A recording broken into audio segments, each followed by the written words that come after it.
I love to hear that intro in the morning. What's going on, everybody? Welcome, Arvanauts. Welcome, everybody, to a Tuesday stream. It is February 13th, 2018. It's about 18 minutes after 12 p.m. Eastern, and it is my great pleasure to welcome all of you to Ding! Wilderland Adventures.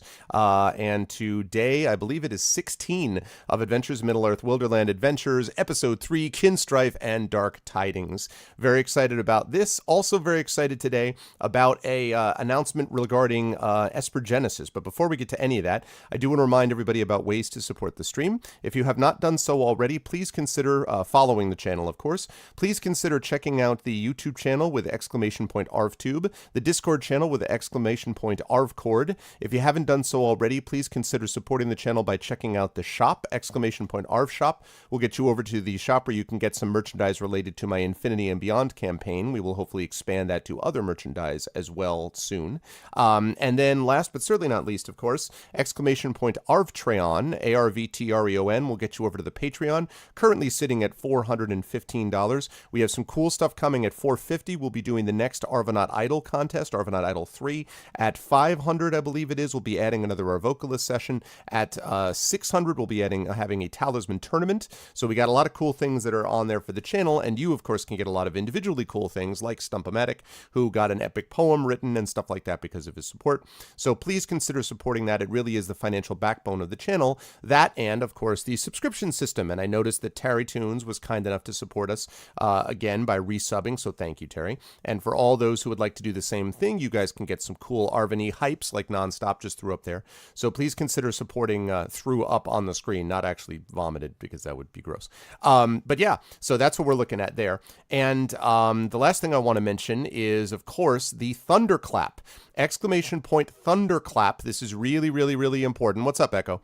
Really important, Thunderclap, because this is what is going to give us that extra push promotionally for our Espergenesis first session. Now remember, Espergenesis, which is our science fiction fantasy star meets Mass Effect meets Star Wars space opera 5th edition ruled based system, that is going to be launching next week. It's going to be launching Friday the 23rd. And this week we are going to be announcing the players. And in fact, at the end of this session, we will not only be doing nominations for the Chat Chosen Game of the Month, we will also be announcing the first player of 4 that will be joining Espergenesis. So you guys will get to see, I posted a little shadowy picture on Twitter and on my stream on Saturday. You will guys get a chance to see the actual revealed person. First person will be revealed today. And I'm very excited about this person and the other people in the cast. So you guys will get a chance to see that this afternoon. So I'm really excited about that. And that Thunderclap is really important because that's what's going to allow us to promote the stream going forward. If you can sign up for this, it will be really, really awesome. It's quick. It doesn't cost any money. It doesn't do any data mining. It doesn't do anything bad. It doesn't do anything bad to anybody. All it does is send out one and only one tweet at 7:30 p.m. Eastern. And it would be super, super helpful if you guys could do that. We're up to 57 people. We really need 100 people on this. So we've got about 43 people left to go. And again, this is for a week from this coming Friday. So please, please, please, if you haven't done so already, go over there and sign up for that. That would really be helpful. All right. With that said, I think that's the only thing I need to mention in regards to this Espergenesis announcement coming at the end of the stream. And so now I shall, as I usually do, unmute myself so that they can hear that we're about to go over to them, and then I will unmute them. And then last but certainly not least, around will see it as like, there we go, distracted by their phone, or it's a Macy's parade balloon that's gone haywire and is crushing people for whatever. What do you want? Oh man, it's always really, it adds a certain vim and vigor and spice to my day when I never know what Trent's going to be talking about here. So about City of Mist. Are you talking about City of Mist? Awesome. I think that's going to be a very cool series that I had the chance to catch a little bit of. Also, all of you should know, I forgot to mention to everyone in chat that today I am wearing a t-shirt, one of my favorite t-shirts, that has on it a picture of Leonardo da Vinci's original helicopter design, and the slogan is "Naysayers gonna naysay." So I feel like that's an appropriate, way to look at our new society that we have in front of us. I really love this T-shirt. Only about 3 people really find it funny, but those are the people that I really care about most. So anyway, but I love it. So it is a pleasure to have us here at day 16 of Adventures of Middle-earth, and I hope everyone is looking forward to it. We have the full crew here. They are ready to go. They are fired up to go catch some fugitives. I will start, as always, with the gentleman right below me, who is wearing a bright red shirt. I don't know what the design is. With rabbits on it. Oh, with rabbits on it. Okay, well then... And this one, this one is eating carrots. Okay. And this one is eating carrots, and this one is eating carrot cake, and it says what? It's got carrots. Outstanding. I like it. That, of course, is coming from our wonderful voice actor and RPGer extraordinaire, Trendane. Hello, Trend. How's life? How's the world with you, sir?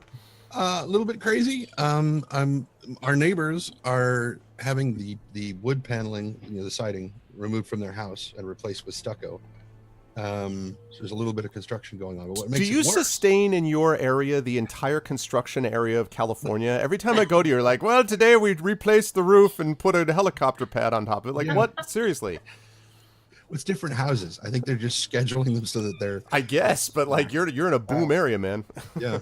Anyway, so every time they pull a piece of siding off, they find that there's more termite damage underneath it. And so they're having to replace... Eventually, they're just going to rebuild the whole house and then put stucco on it. Okay.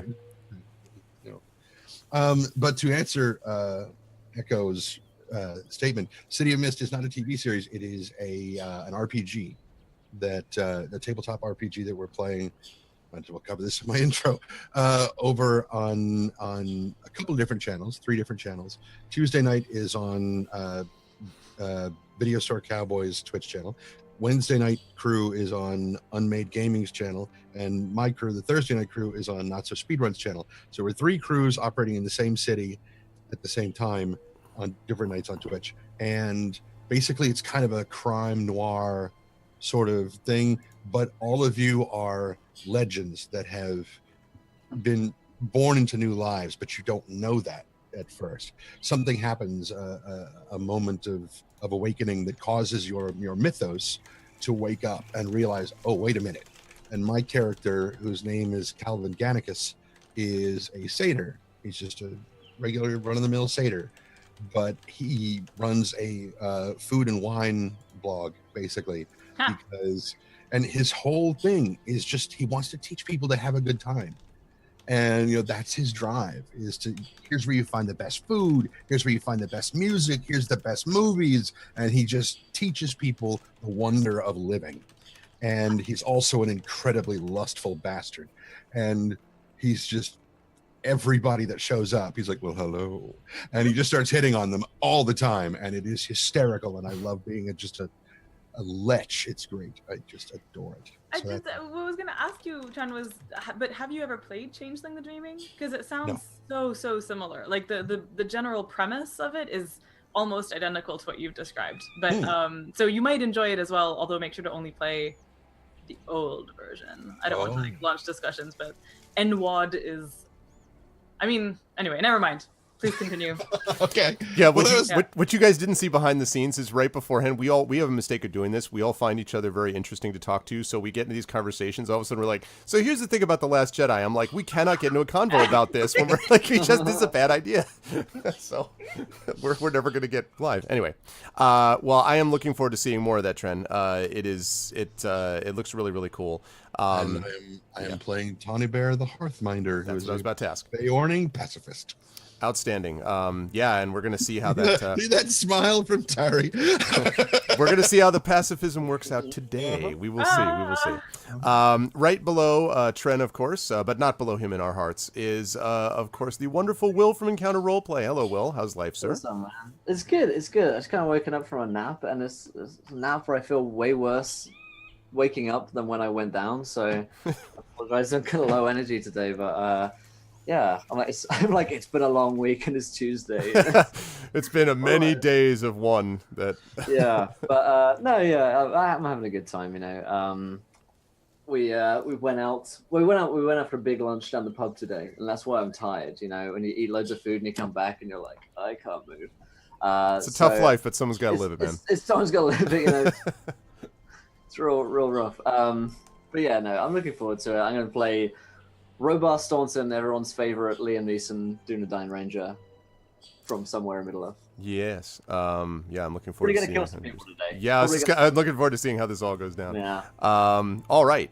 Moving right down the line, of course, we have the currently axe-wielding Terry Tunes. Hello, Terry. How are you? Hello. How's life? Going good so far. Been locked up in my apartment for a few days because it's a carnival season, and I hate the carnival season, so I'm not gone out for days. I like that you're holding Go your insane axe in as here. you say that. I'm not going out. Hold the axe. No, there's this holiday here called the Carnival. It's basically it's like basically our version of Halloween, if you will. Okay. It goes for like almost a week, and people go insane during that time.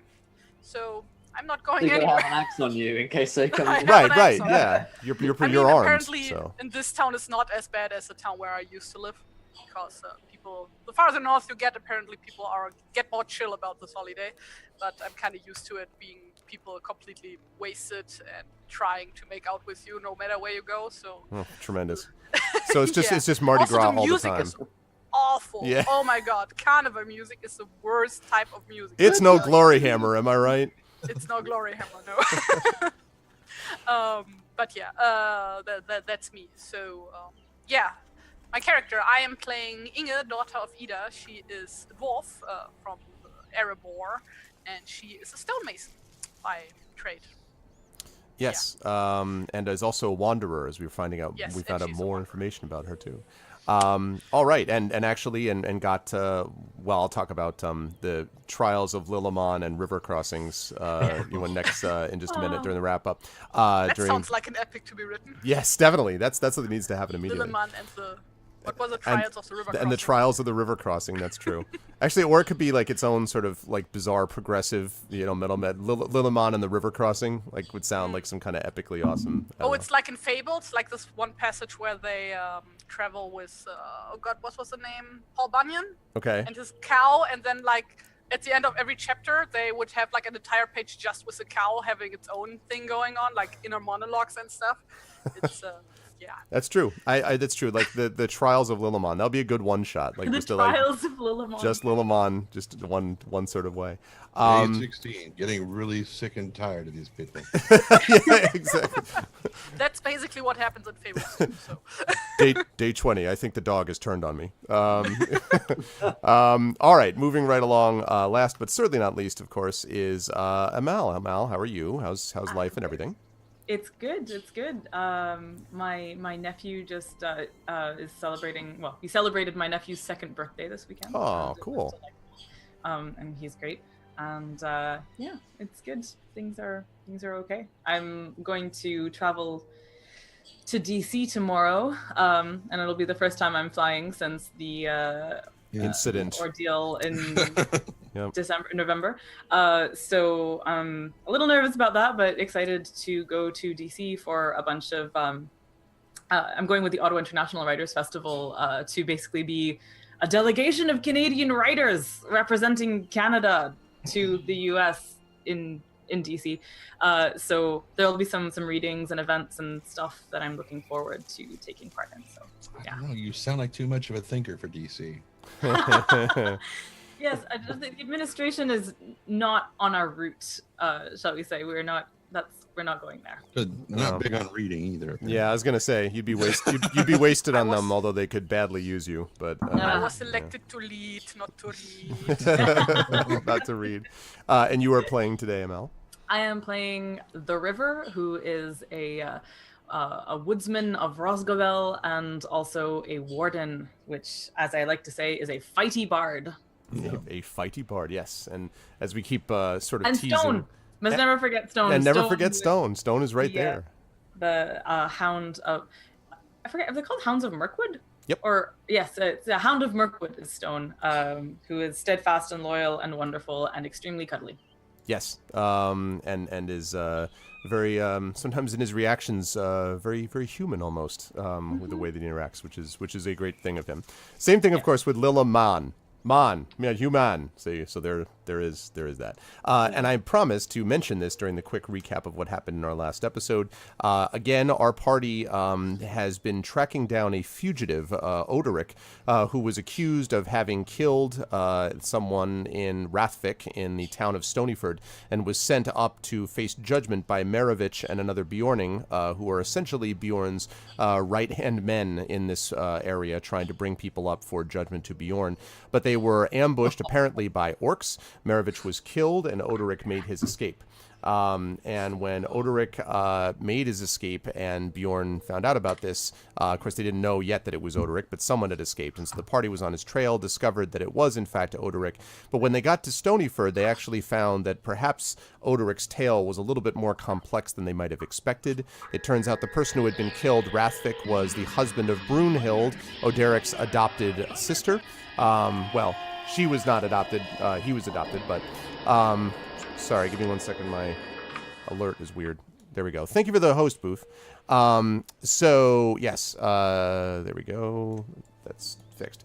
Was the adopted brother of Brunhild, and Brunhild was not particularly crazy apparently about the way that Rathvik had treated her, and in fact seemed to be as concerned about the fate of Odoric as she was about the fate of Rathvik.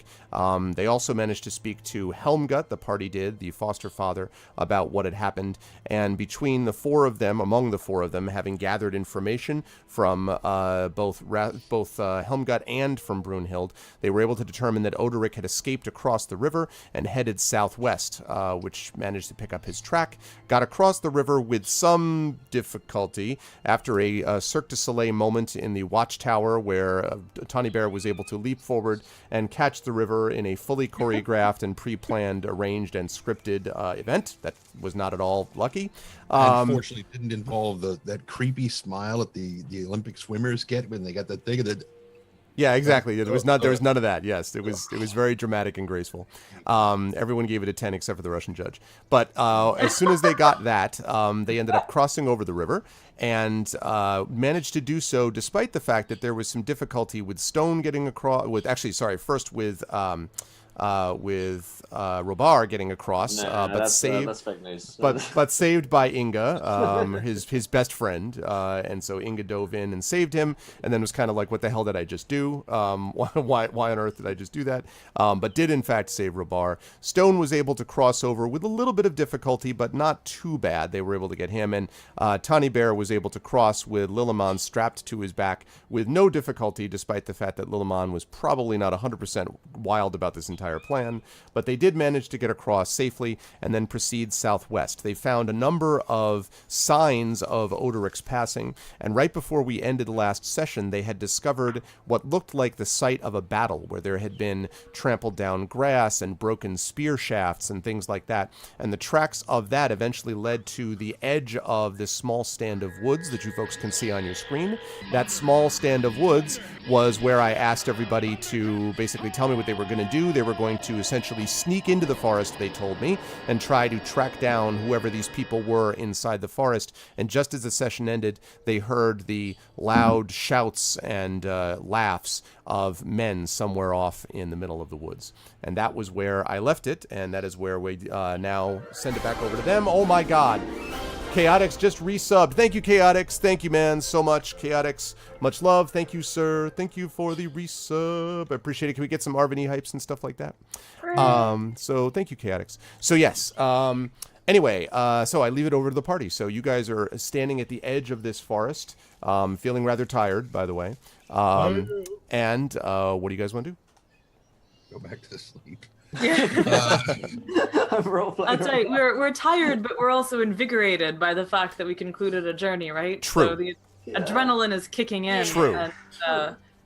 And, last week, Robar was like, "Let's go," and this week he's like, I mean, we can take a week off. Speaking of continuity. Let him die. Hey guys, could you guys just lay down and die? I'm So we have, we know that there are, about what, 12 of these people. We're definitely outnumbered by them. Yes. and we know that we can hear them, and like it has smoke begun to kindle. Is that a thing that's happening? Or? Not smoke, no, but you do hear them somewhere in the forest. Now, this is not Mirkwood, okay, but it's not massive, but it is a forest that is large enough that you can't see to the other side of it by any means from where you are. So somewhere, but not that far, you hear the sound of, as I say, a couple of. It's really more just a couple of loud, like, like loud little, laughs that sort of rise above the general forest noises and then die down again. Tell that joke every time we stop. All right. Okay, well, the river is going to look around at everyone, look slightly nervously at Tawny and not say anything, but say... So stealthy. Well, there are definitely more of them than there are of us, so I think that we should, if we're going to do this, that we should try to be as stealthy as possible and perhaps try to either ambush them or just rescue Odoric I think we need to get eyes on them first before we do anything else, so let's try and go quietly. If only to ascertain whether he needs to be rescued or not. Is the possibility that he doesn't need to be oh, wait, never mind. Nope. That is something we need to No, we are going to check and we are going to rescue him. Right. What if he's with them or they are with him intentionally? But everything that we saw points to signs of a struggle and of him being overcome as we were coming over this way. I mean, I suppose it's a possibility, but I'd have to imagine a very convoluted set of circumstances leading to it. They're gonna kill him for sure. At any Well, rate, we can speculate all we want. We should just go and see for ourselves. we should go right? and see for ourselves. So, do we all want to go? No, that's a bad idea. We should send in one person to scout them out. All right. Or maybe like two of us and then like go from different sides, maybe. Right.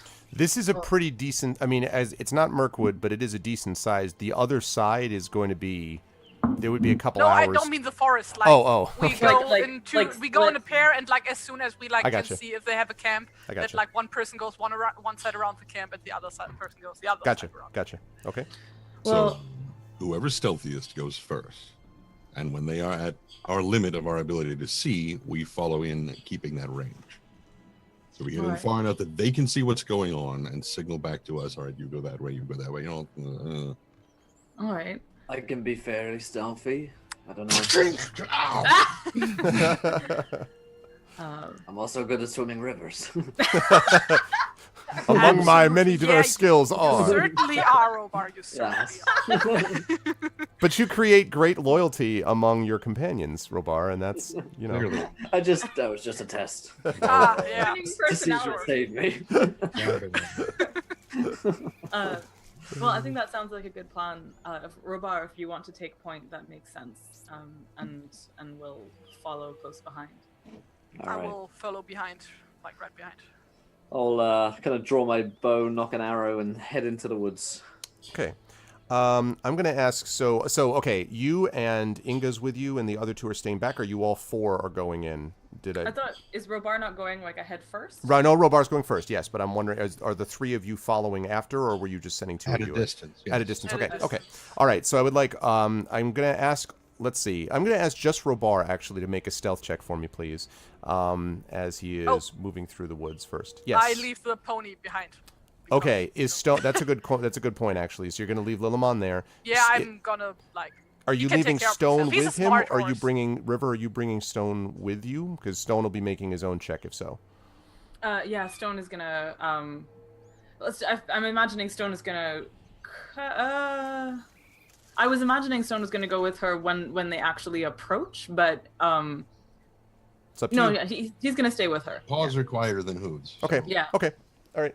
Can I like kind of sort of find a spot nearby that is kind of like good for hiding? Like If you kind of wish like to, between two bushes or something, or like a dent in the ground or something, you know. Not- or little. Where? Not so much bushes, but there are, I mean, because the woods at the very edge here are pretty sparse, and then it gets denser as you go farther in, so there are a couple of smaller trees that you could technically lash Lillimon to. You'd have to go in a little bit into the forest, though, if you wanted Lillimon hidden, you know, like, otherwise they'd just be sort of standing out there on his own, lashed to the tree. So if you want No, to I go would in... want to take him in with Okay. me a little bit, just to make sure that, like, in case Yep. any of the guys walks by the forest, the outside. No, that's fine. Make You sure can do that that. he isn't spotted. That's the point. Yeah, that's fine. You can do that. So you Okay. are able to go in a little ways and then are able to lash him to a tree. He kind of nuzzles at you, like at you as you're sort of as you're putting him up against a tree, but he doesn't say anything. And then you notice that Stone goes over, and Stone kind of pants and licks Lillimon's leg, and Lillimon kind of puts his nose down and, you know, kind of bumps Stone gently on the head. And then Stone goes off with you, River. And Robar, so you made that stealth check. Okay, so it's 18. All right. So... Yeah, 18. I'm sorry? Sorry, 18. You had 18. Okay. All right. So... let's try... Okay, everybody make a perception check for me, please. This is the wilderness, right? So Yes. Although... I'm thinking about forest. Yeah, I'd say still. okay, then Robar and I get the bonus. Okay. Yeah. So that would be a 17. No, an 18 for me. Okay. Wow, you guys are all very perceptive today. All right. You all hear, Robar is actually, because he's where he's positioned, is the first to hear it, but all of you hear the sound of clearly footsteps coming towards you that are crunching on leaves. You can hear it from the sort of regular sound of it. The footsteps sound to both you, Robar, and actually to Robar, Tani, and to River, sound heavy. You can hear crunching sticks that sound as if it's more than just something lightly, you know, whatever it is not trying to remain stealthy. And it sounds like there's more than one. And it's coming towards you pretty quickly. Not running, but like, you know. Just gonna say, does it sound like they're moving? at No, speed? not running. No. Okay. Like Inge is going like this, pointing upwards to climb into the trees. Okay. Is that what you I'm want to do? I'm gonna pull the Faramir Osgiliath. Ooh. And I kind of like, you know, back up against the tree sort of thing as they go past me. Okay. All right. Okay. What are River and Tiny Bear and Stone? What are you doing? River's also going to like attempt to hide, and okay. likewise Stone will just kind of scrunch, like flatten himself down as out of sight as possible, and Okay. Yeah. Tani, what are he you wants doing? to hide but still try to like have an eye on who's coming. Gotcha. Okay. Are there any trees that are wide enough that Tawny can successfully hide behind them? Yes, actually, there are. I thought you were going to say, are there any trees that he could climb that he thick Well, enough? no. And I'm like, please do try that, just for fun. As soon as Tawny mentioned that, my first thought was Tawny grabbing a tree and just into the Pulling ground. an Obelix, yes. Yeah, pulling an obelisk. Yeah. Oh man, yes, there are some that you could probably get behind. You know, here, not many, but there are a few. All right, so all of you then, I'm going to ask all of you to make a stealth check, with the exception of Inga, who I would like to make an athletics check for me if she's got it, do if not a that. strength. Don't fail me. Oh god, a 9. Okay, we'll talk about that in a minute. We'll talk about that 9 in a moment, young lady. All right. You patience. Oh, 19. Oh, All right. Okay, so Actually, might say 15 because we're in the wilderness. Yeah. right. Okay, so 15. Okay, so River, Robar, and Tawny Bear, you're all able to sneak in. Can you make one for me as well for Stone, please? Yeah. Amel?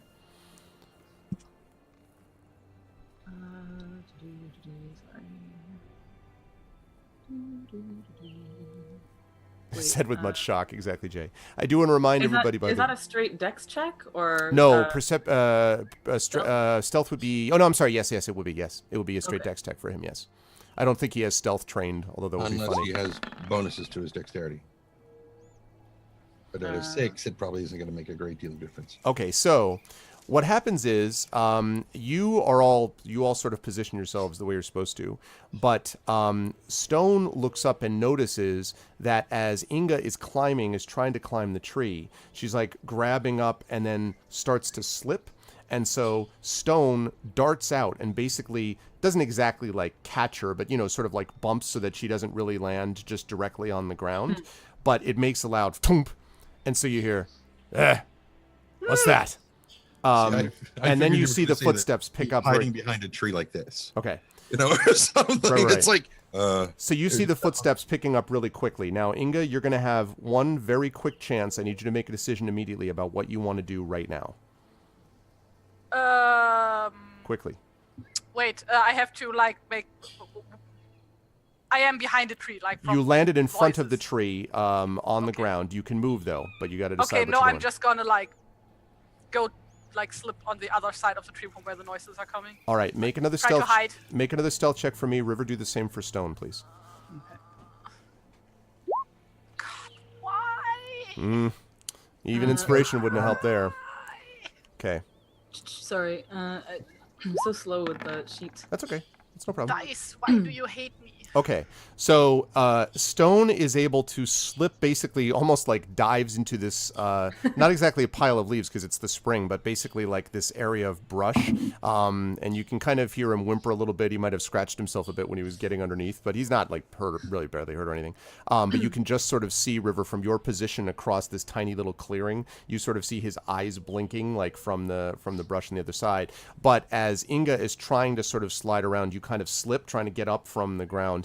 And as you turn, you see two rough-looking men entering the area. Now, these men are very, you would say, how would I describe this? Sort of grim-faced. They are both carrying these, a hand axe, and at their back they have a spear slung, not unlike the way that you would be in certain contexts, River. But it's pretty clear that if they were ever woodmen, it's been a long time. Their axes are notched. They have this leather armor that they're wearing, really hide armor, if anything, which is scored as if they've been through many battles, and they have a shield in their left hand, this sort of round leathered shield, which is not held up in front of them, but is held as if like they drew their axe and were, you know, walking forward to see what was going on here. And Sorry, so they've got a spear on their back? correct. So they've got a Okay. spear sort of slung on their back. They've got an axe in their hand, and then a shield in their other hand. Do the spears look anything like the spears that we found way back at the Anduin? No. Which do you mean initially, like when you found Maravich, or do you mean they don't look like that? But do you mean the spears that you found when you just crossed Yeah. recently? Yes, they do. They look like those. And as they catch sight of you, one is slightly taller than the other. They both have these dark, stubbly beards. And one of them, with this ratty, dark hair, looks at you and is like, what are you doing here? Stop and stand. Because he sees you're trying to scramble away, so they're staring right at you, Inga. Robar, you are right next to, like, if they were turning to their left, they'd actually see you. And you can kind of smell the scent of men who are many, many weeks removed from a bath or anything else. The scent of men. The scent. Scent. Yeah, exactly. The Whoa. scent The of musk men. Yes, exactly. Axe body spray. No. For men. Wilderness for men. Axe body spray. Yes. Exactly. Axe. buddy. Exactly. Axe body spray. Oh. But you can see that, and you can also see just sort of their look that these are ones, probably they've been wearing the same kind of outfit and clothing for a while, but the growth of their beard, I said it was stubbly, but their hair is long and ratty. If you had to guess, these people have been out either in this camp or just, out in the wild for a while. Like, they haven't just been out here for a day or two. And you also can tell by the way that they're holding their axe that they know how to use them. They've clearly have done this before. And so they're staring at you, Inga, and the taller one that spoke is glaring at you. Have they only seen me or also the others? Only seen you. They Okay, have seen good. nobody Did they else. see Stone? No, they don't. They don't see Okay, Stone. good. Nope. Okay then. Greetings. What did they ask again? I forgot. They asked to just stop and stand first. Oh yeah. Hello. What are you doing here? I've been on my way traveling to Mountain Hall, and I decided to take a little detour into the forest to go hunting for dinner. And as they look at you and sort of looks you up and down, I think you went the wrong direction, friend. Mountain Hall is directly west of here. Why go into the woods to try to find hunting? There's plenty of creatures you could find out on the plains. I have not seen any. So, At that? like maybe I just got unlucky? And you're trying to be smart. No, God no. Of course not. So at that point, Tawny will move out from behind the thing, rummaging through his thing, going, "No need to dig any further. I found King's Cup. We're good." And That's good. So the other one draws his axe. Whoa! And he sort of stops and looks. Oh, Who are you? My apologies, friend. We weren't expecting to see anyone. Tawny is my calling. Have you seen many more of these? He's holding up a King's Cup. And he looks at it, he said, it's a bunch of plants.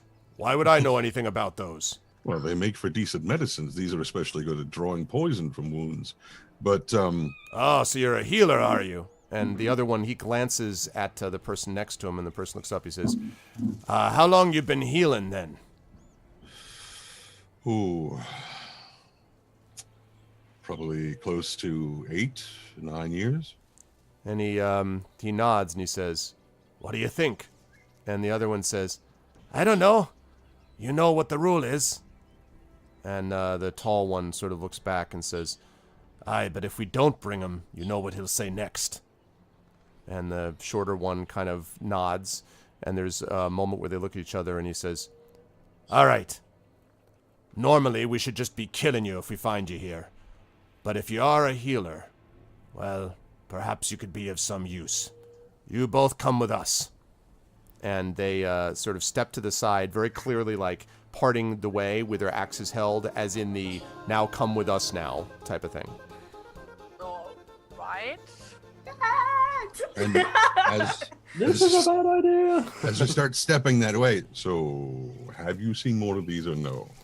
And he says, I'm not much for plants. I don't know much about any of these things, even in this cursed wood. And he literally, like, as he's standing next to the trunk, the taller one, he says, this cursed wood, and he takes the handle of his axe and just bangs it into the wood, literally, Robar, like 3 inches from you. Again, he's not looking, he's just doing it, so it's like, like in front of you, and you're like, oh, you know, the type, exactly. Yeah. And then they turn and they wait for you, assuming both of you go, to follow. And they're basically, one of them is in front of you, one is behind. Lead on, friend. Okay, so they're heading off. Now, Robar and River, what are you guys doing? So Besides River's panicking. River's going to make eye contact with Robar and just kind of make eye contact and go, we're going to follow. Like, just signal that. Robar's like, "Nope, they're dead. Robar's like, right, just gives the, like, I'm I'll out." take it over. oh my god. Oh, shit. Yeah, but no, Robar will, yeah. He'll And do then his we're going to complex. try and follow, like, presumably we're kind of on either side of the path from each other is how I was imagining it. Yes, that's correct. And it's really, path is maybe stretching the truth a touch. But yes, more or less that's the case. So I think that, and in my, this is how I was imagining it too, that Stone is on Robar's side now, having gone to Inga, and that River's on one side.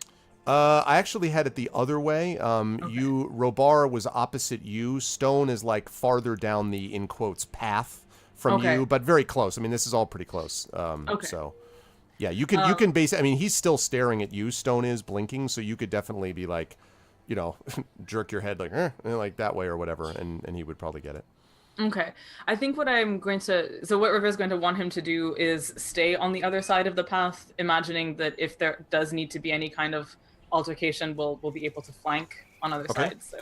So, so she's once it's safe and that like once their backs are both turned and slightly away, she'll motion to River to go to Robar, she'll motion to Stone to go to Robar. Yeah. Okay.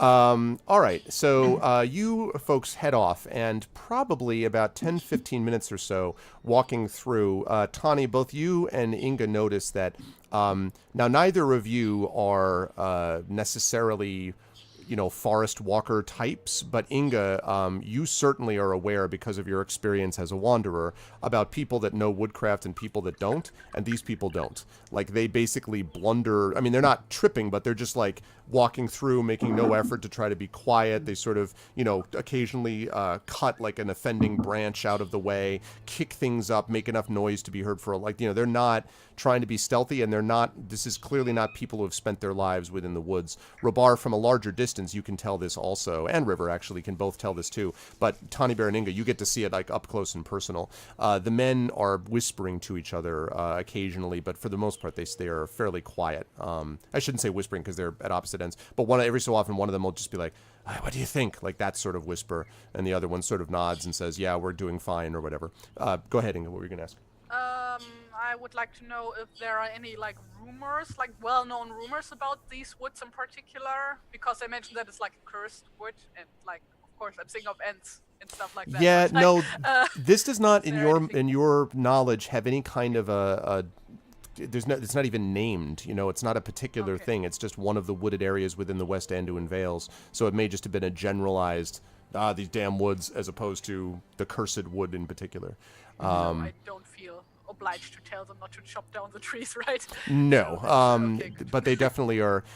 You can definitely tell also as you get closer that there are more and more trees that have been roughly chopped down, and very badly. Like the cuts are angled wrong, and but there's clearly a lot of wood that's just been kind of the equivalent of clear cutting almost. And as you get farther and farther on, you hear the sound of more and more and more people talking.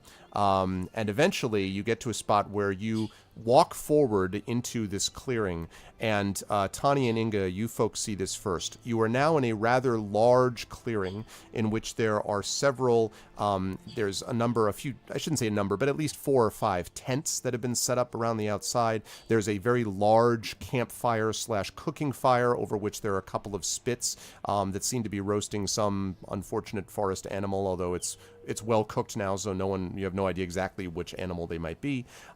There are many men standing around. Your guess would be a good 30 or 40 at least in here that are chatting with each other. And there is one large man that is standing by the end of this tent, the largest tent, which is towards the back of the camp from where you first enter. So as you guys go in, what I want to ask Robar and River is what you guys are going to do as Tani Bear and Inga are brought into this clearing. Crap. Okay, so sorry, I had to decline a call as you were describing part of that. Okay. So I'm just gonna make sure I understand. So there's a clearing. There are 30 to 40 people At in least. it. And they all have a similar fighty, bandity look. Yes, although the man that I'm about to show you a picture of and describe is a little bit different, but yes, for the most part. Oh, I have anticipatory feelings. And okay, and they're being led into the camp. Can we see? Can we? Oh, we don't know what Oderic looks like. Does it look like someone's a prisoner? Well, so the thing is, because you're on the same level as they are, there are several very large and look fairly climbable trees that if you wanted to try to climb, you could get some height and then be able to look down at the camp. But from where you are, it's going to be hard to see other than just a lot of people going back and forth.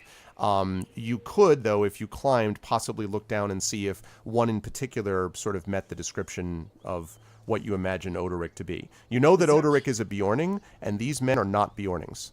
In fact, it looks like all of them are just men.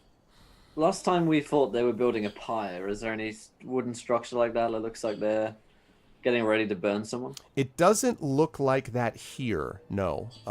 Here it just looks like a kind of a living camp, and a camp that has obviously been here for a little while, because there are stumps here as well, but they've been more cut down, and like you would guess that they've been here for a couple of weeks anyway, a few weeks maybe, in this place. Okay. So the question is, what are we going to do? There are way too many of them. I think what we have to, well, okay, so is it possible at this point for Robar and River to like rejoin each other?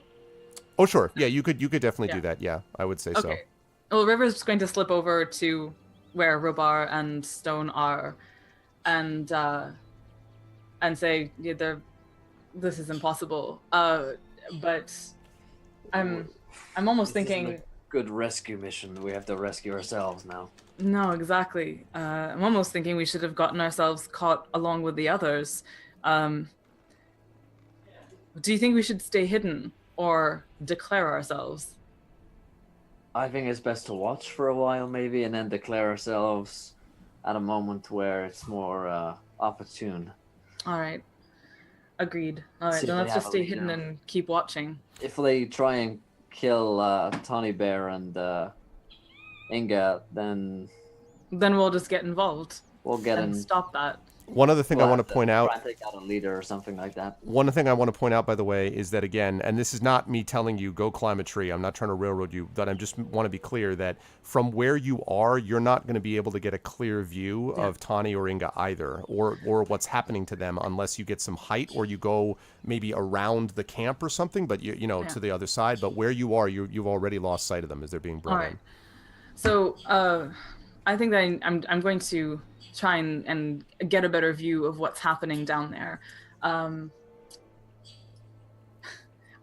know that you're not exactly tawny sized, but do you wanna? I'm gonna climb this tree, and if you want to just hang around beneath it to break my fall if necessary, all right? I'm sure I can catch you. All right, so River is. I like that expression. He's like, I've got this. Really can't do anything athletic recently. But... So River scritches Stone behind the ear and almost like it's both comforting and sort of for luck, and makes to, as quietly as possible, climb a tree to get a better view of what's happening. Okay, if you can make an athletics check for me, I would take that. Okay.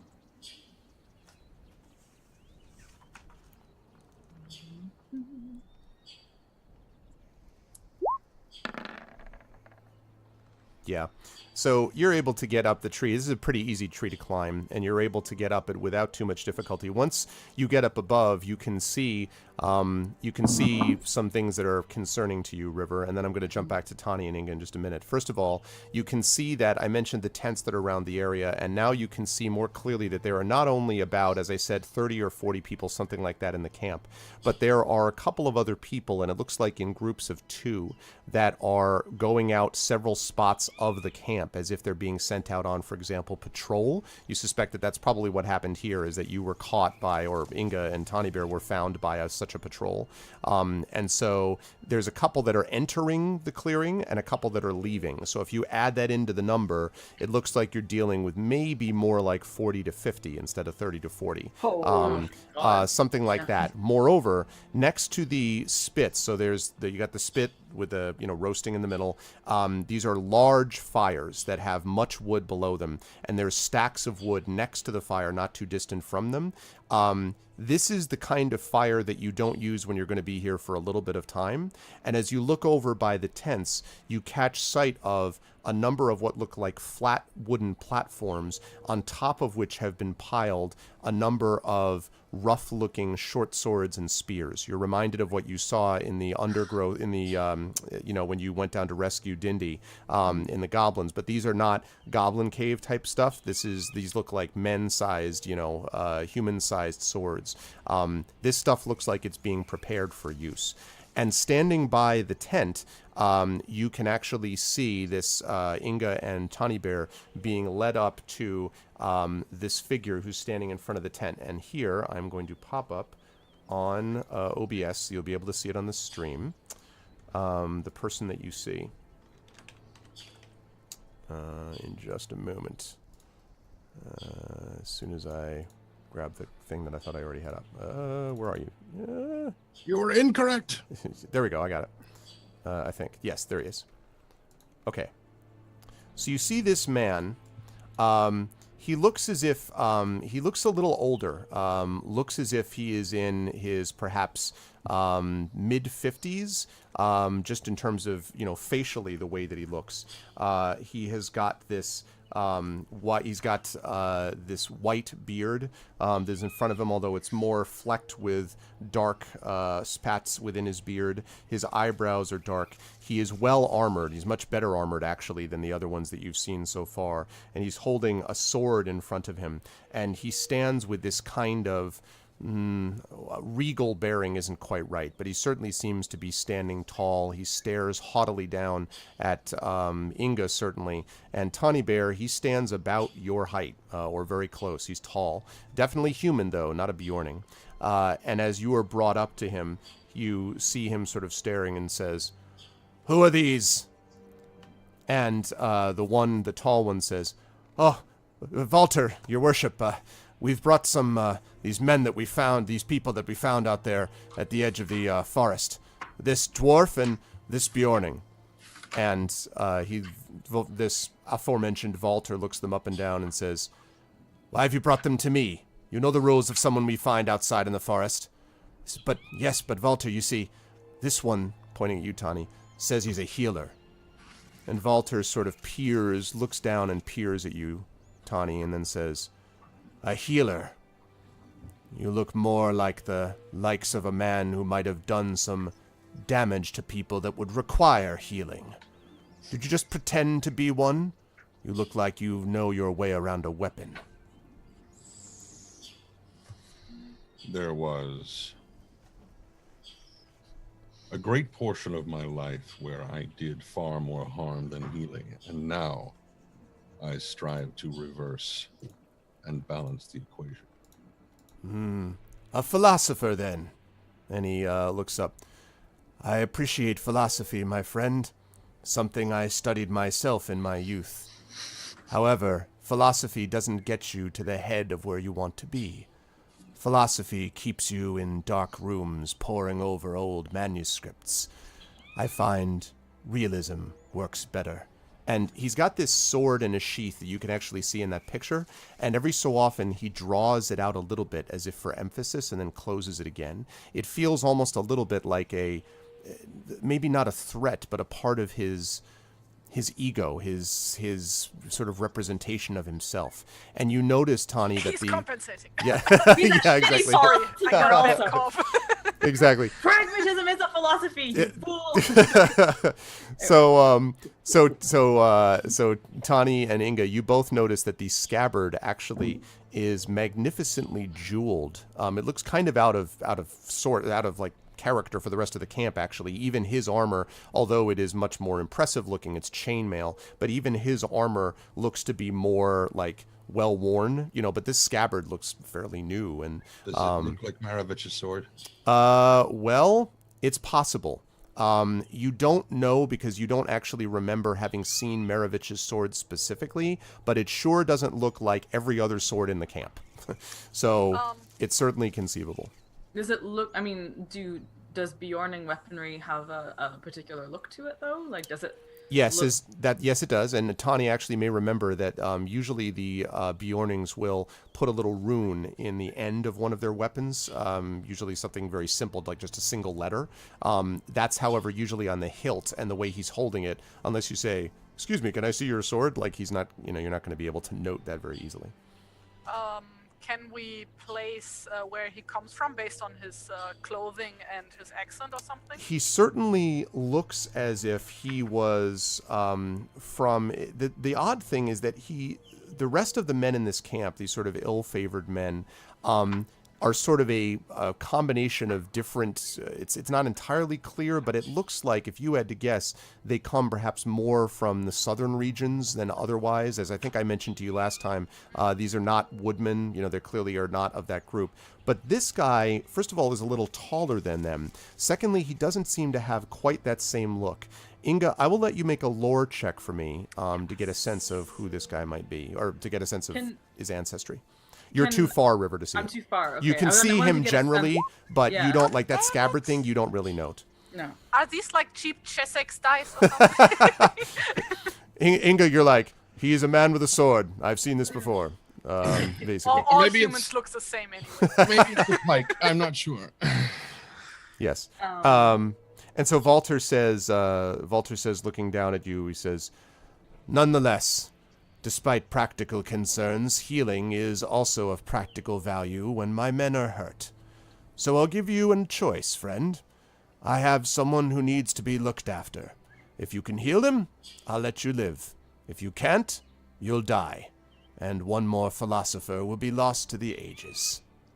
You notice that all the men around him, by the way, just kind of, when he talks, they just immediately shut up. Like, they seem to be somewhat in awe of him. Quick question, just to double check. Sure. Can I hear any of what's being said? A little bit. There is the sound, and I should try to actually pull up the camp sound. The bandits are making, or whoever these guys are, pretty much feel like bandits. They making a fair amount of noise. So he's not like speaking loud enough to be heard across the camp, but occasionally you catch a word or two. You do hear something when he laughs. That was right after he said the thing about a philosopher, goes to the ages, and then he laughed. You hear the laugh, but you can't really pick up specifics. No. Okay. It's pretty clear he doesn't mean well to them. I mean, that's no, pretty exactly. obvious. Yeah. Yeah. Okay. Yeah, I'm just gonna keep on watching quite tensely to see what's going to happen in this instance. Robar, are you looking up and back at River? Like, what are you? Yeah, I feel like through a series of hand gestures and eye movements, and maybe she can whisper down, Robar would be receiving the information that we're getting here. Okay. Okay. I may start to. Robar probably signals that he's going to go around, and he's going to start sneaking off around the side to get a better angle. Okay. Okay. He wants a shot on this guy, basically. Okay. What are you holding up there, Tawny? What was that? Chessex dice. We're talking in Twitch chat about how terrible Chessex dice are. Guys, if we're ever going to get sponsorship by Chessex, I need you to calm down on that. Okay. You didn't Hey, I mean, Will's got his dice company already. Like, I mean, whatever. He's got. Yeah, exactly. Branding. All right. Here are some official obsidian dice. So. Obsidian dice. There we go. Well, not All made from obsidian, but by obsidian. Right. Okay. So, Tawny, you are still standing there, and he's waiting for an answer from you. But Tawny's answer is pretty simple. Well, he's probably not going to get any better on his own, judging by what you've said, so lead the way. And he says, I like a man who understands realism as well as philosophy. And he smiles at you, not very pleasantly. And then He's so bad at philosophy. he looks. I recommend the Sonicare toothbrush. He's like drunk college room conversations about philosophy. Yeah, he's 2 classes into Philo 101. Yeah. So he kind of he jerks his head in the direction of another tent. And so the 2 guards or whatever sort of nod and bring him off, and he says, wait. And they stop, and he says, not you. And so Tawny, Inga, he's looking at you, not you. So one of the guards stays with you, Inga. Tawny, you go with the other one. And he looks at you, he says, I have a reason to keep alive that one. I don't have a reason to keep you alive yet. Exactly what can you provide? I'm a stonemason and a woodworker by craft, and maybe I could help repair something here. And he says, I don't see a lot of stone around here, do you? I also do woodworks, like I said. It's and he kind of narrows his eyes, and he's like, And he looks over at the cooking fires, which are held up, like I said, these spits with these 2 iron, bars across the top, but they're held up by wood, and you can see that they're none too great shape. And he says, all right, can you fix that? I probably can I? Well, we'll see. You don't know until you get over there, but... No, I mean, wait, I thought I can see it from here. Well, I have to take a look at it to tell you. Yeah, you can see it, but not, up close, so it just... No, no, Inga just said that I gotcha. Let me take a look at it, then I can tell you if I Gotcha. can fix it or not. So he says, all right, I'll let you see what you can do. And he nods to the other guard, who's the shorter one with you, Inga. And the shorter one sort of nods back and says, all right away, Walter. And Walter says, I'm going to be watching to see how well you work, woodworker. And so he sort of brings you up. So she brings you over. And as you're doing this, Sotani, you are heading over and are brought into the tent. When you go into the tent, you see someone lying on his back, and I'm going to show you a picture of this person also on stream. Also, quick question. Sure. With what has, is there a chance that River has heard his name? Like physically been able to hear it? Not yet. They haven't really said it that loud. Not from where you are. Okay, so I'm going to show this to you, and you'll be able to see him on the other side. As you enter the tent, this person is lying backwards with his eyes closed. He has next to him an axe. There is a no sword or sheath, despite what that image shows you. At the moment, he has none of the above. He just has the axe, which is lying by this bedroll on which he's there.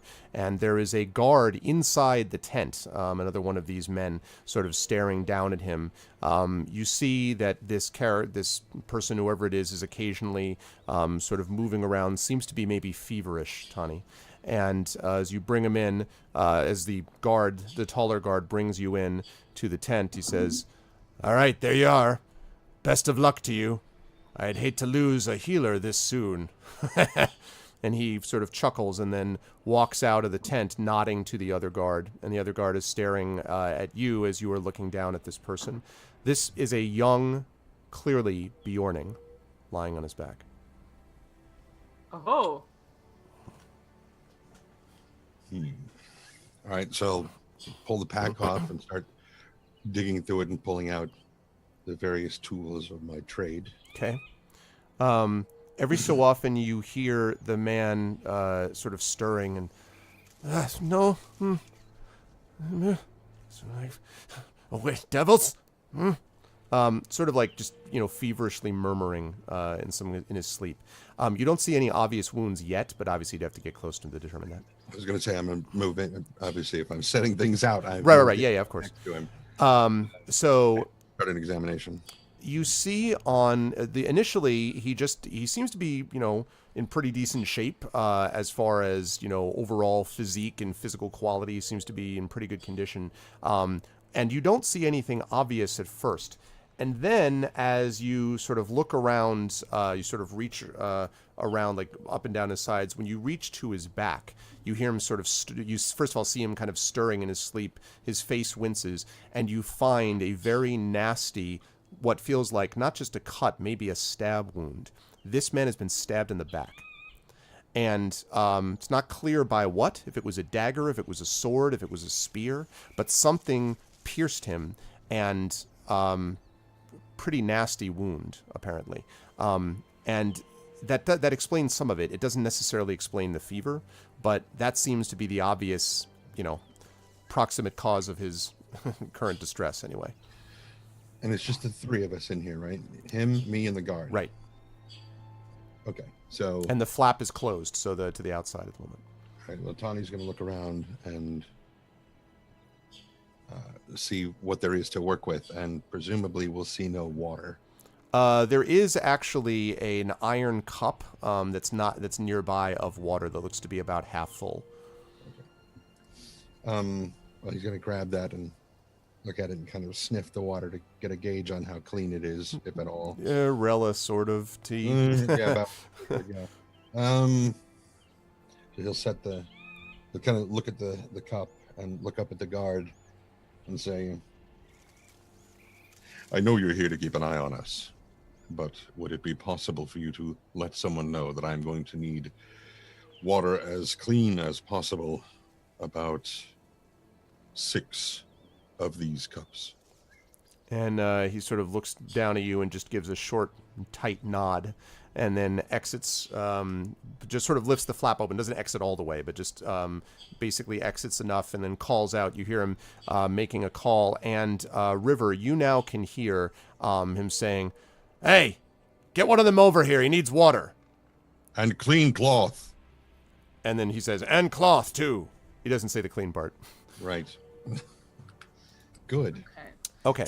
While we're dealing with that, Inga, we're going to cut to you, and then I'm going to go back to Robar in the river. Inga, you are now standing over by this makeshift cooking area, iron spit, let's say. These are very large, essentially circular or like basically rods, iron rods, that appear to have been shaped. They're kind of rough. They are stabbed through the center of this creature, which looks like it might have been a squirrel or a fox or something, not totally clear, as it's being slowly rotated by someone on the other side of the spit. And they're being held on these two crossways wooden planks, like in the form of an X, and then supported below with another plank. So basically, plank, two planks crossing, and then the iron rods are sitting in the X of the plank as sort of like a place for them to sit on top of.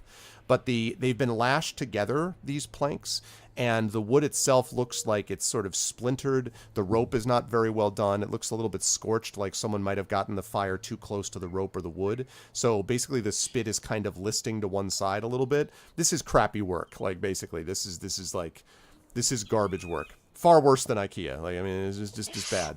Bad work. I can probably do better, yes. Oh, yeah. You would think so. With your eyes closed. One issue, though. Mm-hmm. My tools are with the pony. But I don't tell them that. Right. Basically what I have on me is like my knife and my axe. So my tools are with my pony and my other friends. No, who are hidden back there in the woods. No. Wait. This is basically just like a barbecue thing, right? Yes, basically just like a barbecue thing. The short guard, by the way, is standing with his arms folded, just looking at you. I should be able to build something just with my axe, based on experience. I would think so. Fortunately, this isn't a very high bar to clear. Yeah, okay, I figured. So I'm gonna try to make this better and more stable, I guess. Okay. Let's have you make a. Do we have a woodworking roll in skill in here that I'm not? Noticing? I don't know about actually clickable, but there is the woodwright link. Right, that's what I thought. Well, tool proficiency, carpentry, that's what I have. Okay, so you can add your proficiency bonus to dexterity then, is what I would say. Make a dexterity check, and then you can add your proficiency bonus to that. What is the proficiency bonus? Should be either 1 or 2. It should say it on the sheet, I think. No, it's just in my virtues, features, and traits. That's where I put it. So there is no number on it. Oh, on the sheet there isn't a proficiency bonus? Do you guys have a proficiency bonus on your sheets, or no? I Your wouldn't prof know is where plus 2. It is 2, right? Yeah. Level, yeah. Okay, so just you can Where add. does it say? It is top left underneath your inspiration. Yeah, I found it. Okay. I get +4. So add 2 to. So you make a dexterity check for me, but add 2 to it, then, Inga. Why 2? Because that's your proficiency. You're But getting it a tells dex. me I have 4. Oh, you have a +4. You have no, not Right. for proficiency. You shouldn't have 4. For a proficiency bonus, she probably has 2.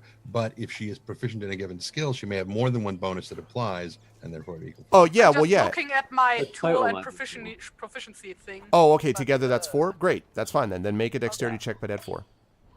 Okay. So. Okay, cool. 19. All right. So you, with practice skill, are able to pull some of the cords of wood I mentioned from the cord of wood, able to pull some logs of wood, and kind of chop it pretty quickly into a much more stable looking kind of barbecue area. This takes you probably about maybe 15 to 20 minutes or so, maybe a half hour. But you work much closer than these, whatever the hell these people are doing with their knockoff third-party dollar store brands. I mean, you loop the rope around both sides and are able to kind of lock it together. And at one point, the guard looks at you when you ask him to sort of remove the spit for a minute, like move the iron rod so that you can move the new stand basically into place. But he sort of gets a couple of other people over there to grab it. They grab these things, they lift the iron rod. Another one pulls away the old stand. You push back in the new one. And when they put it back down, much more straight, looks much more straight, seems to be rotating normally now, doesn't look scorched, obviously, and the one sort of nods down at you in mild approval, I guess might be the way that you would say, and then sort of jerks his head over as if he wants to go back and talk to Walter, who is still standing and has been looking at you, apparently, for some time.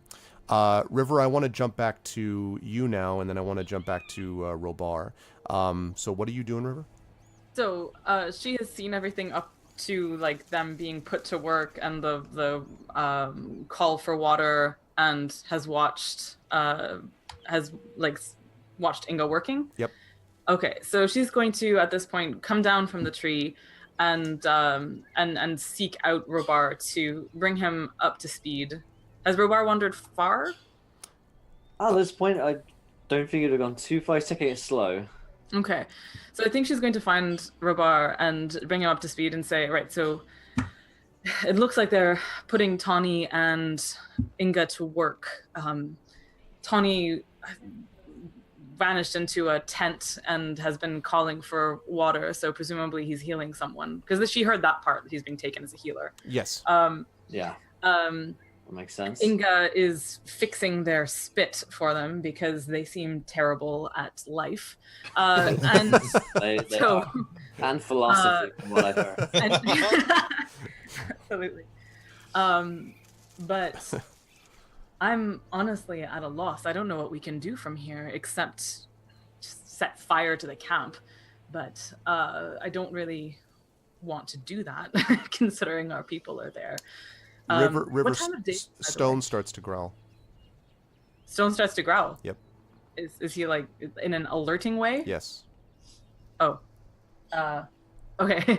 River shuts up and starts looking around, and you see just at the edge of the camp, sort of making a way around in sort of a circular fashion. You see movement in the you're just into the edge of the woods, right past the edge of the camp, and you're speaking to each other, whispering, and you can see movement coming towards you from one side of the again in the fringe also, but moving towards you. You don't know what it is yet, but Stone is clearly like, okay. I need a decision quick. Okay, River's gonna draw her axes. Okay. Robar? Robar's already got his bow drawn, points it over in that direction, remains hidden. Behind a tree or a bush or something like that, and kind of look over in that direction. Yes, now that's a good question. River, you're staying out front, not out into the camp, but I mean like out visible, or are you also going to try to conceal yourself? Oh, like she's also going to try and conceal herself. Okay, yeah. That's what I thought. Both of you make stealth checks, and Septitrix, passive perception there. For those who don't know, the difference between perception and passive perception is, imagine that you're at a party, and you're talking to somebody, and out of the corner of your eye, you're like, oh, hey, that person's here. Perception is you are going through the party looking for someone in particular. That's the difference. One is you just kind of notice, oh, there they are. Yep. And the other is you're actively searching for them. Yep. Okay, wow. So, all right. So Robar's just like, yeah, exactly. Disappears in dry ice. I am here and now I am not. Okay. I'm really enamored of the idea of you being a magician. All right, so there's that.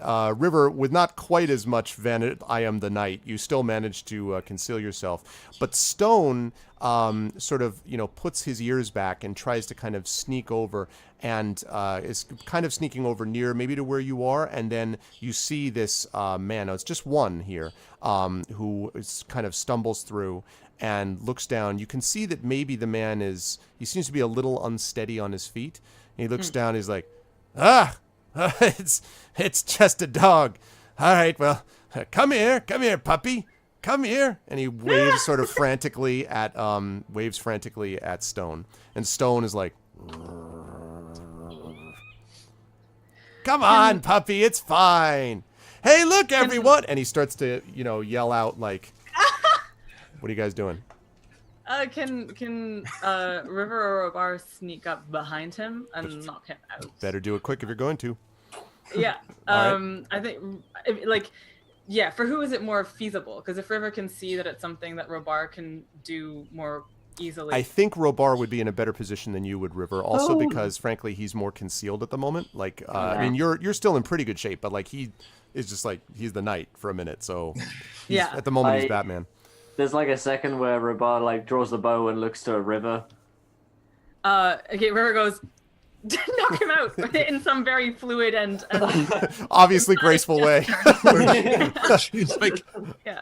shoot the man, not the dog. It's like the scene from Die Hard. Shoot the glass. What? Shoot the dog. Yeah. I mean, All shoot right, the man, rather. So Robar totally wants to shoot this guy, but in that case, he's gonna like, like very vent silently and yet with great anger, and come up behind the guy because I'm in the bush, right? Yes. Well, behind a tree, really, but Behind yeah. a tree. I can clobber him with my my longsword. I can pick up a piece of wood on the way, right? Pick up a branch. Okay. Use the hilt of the longsword. And just bang him on the head with it. Make I can use a. the hilt of a longsword. Good I was gonna say either way. Make Yeah, I a. like the idea that they've dropped like one of these pieces of wood for one. And he's like, fine. Okay. Make a melee attack for me then. And you're gonna be doing it as just a basic sort of strength thing, not your normal. Because believe it or not, you're not actually proficient with logs. Wait, But Are you saying a stick is not a finesse weapon? Yeah. My plus on brand. Yeah. +1. Oh. Okay, so you come up behind him, and as you're sort of, he kind of does this drunken master thing where he's kind of like, and he stumbles a little bit to the left. So you end up just hitting him on the shoulder, and he makes this, ow! Like this really like super loud, like, you know, I thing. don't have a case for advantage because I got a nat 20 on stealth. Yeah. So let me see. Yeah, well, that's a good question. You know what? Yes, you're right. I will accept that argument. That is true. You were very, very stealthy. However, so It's still alright. exactly. So Inga, you hear this, "Brah!" and you like look. Everybody in the camp for a minute looks off that way, and Walter kind of looks, and then Walter jerks his head, and one other person walks off in that direction. And the guy Stop turns listening. around to you and looks bleary-eyed, kind of like, "Oh, what are you doing with my arm? Why did you hurt it so much? It hurts so much." Like this, right? I think maybe at this. Oh no! Because if I kill him or knock him out, the other guy is coming, right? Right. Well, you don't know this though. You don't know that True, anyone else true. is coming. You just know that the Yeah, guy in alright. front of you is yelling. I'm sorry, I tried to stop it, but the stick was jumping out to kill you, and I tried to grab it. Got a life of its own, this The thing. wood here is haunted. Told you not to cut the Alright. trees. I'll try and River is clobber him going again. to- okay, so here's Yeah, go ahead, River. What are you gonna do? River is so River bad. is going to come out of hiding and okay, I'm sorry, I'm trying to organize my thoughts here. That's okay. The guy is not exactly a threat. He's just kind of looking horribly and shouting in pain at Robar. Ow! Ow! Ow! That really Alright. hurt. I'm caught in the River Skyrim is going crouch. to Yeah. come out and basically try to make eye contact with Orbara, like, go with me on this, and is going to make a show of like shoving him off this guy and say, "Get off him!" and Okay. and just kind of like make a show of like rescuing this dude. Okay. So you push him, and the guy is just like, oh, like he's very confused when you come in and do that, and he's like, whoa, he really hurt my arm. You saw that, right? He says to you, River. I did. Are you all right? Are you all right, Oh, sir? I don't know. My arm is really, really in pain. So much I- pain. Oh. I put that's- down the stick. I throw it into the woods. How dare you? She like basically spits at Robar. How What, you dare you told just me to. accost a man in the woods like this? This I is- was gonna kill him, but you said to hit him with a stick. Actually, Oh, yeah. No, I'm drunk too. Oh, God.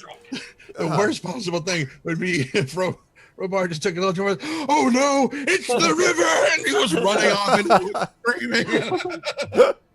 River basically God. like looks at this dude and says, "Good sir, are you all right? Is there anything I can do to help?" He says, "Well, I don't know. I mean, maybe if I just let me sit down a little bit." So he just like plops down directly, and at this point, somebody literally just steps in from the fringe. A person who is clearly not drunk or anything steps in, looking rather sort of angrily at all of his. What is this? And he looks down and he looks down at him and he's like, "Oh, you fool, Ronner! What are you doing here?" And Ronner kind of looks up. "Nothing. I was just on patrol." "You were on patrol, you drunk sot. Get out of here!" And he aims a kick at him. And Ronner's like, "Ow! Everyone's always after Ronner." He's like, "You drunken piece of garbage! Get out of my sight!" And so Ronner kind of like pulls his way, kind of like half scrambling, and he's still like, he hit me with a stick." He's like, "I'll hit you with more than a stick." And he kicks him again. Ronner like falls into basically the camp and kind of scrambles away from the fringe of the forest. And this guy looks at the two of you is like, "All right, now we've got rid of that drunkard. You can tell me who and what you are, and you can do it quick." River basically just holds up her hands and says, I what is she gonna say? Robot keeps very quiet.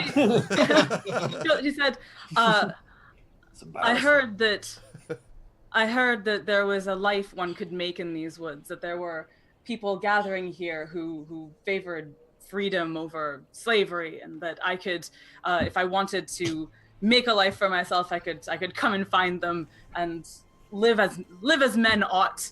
And he kind of tilts his head, like Is listening. Robar making that face?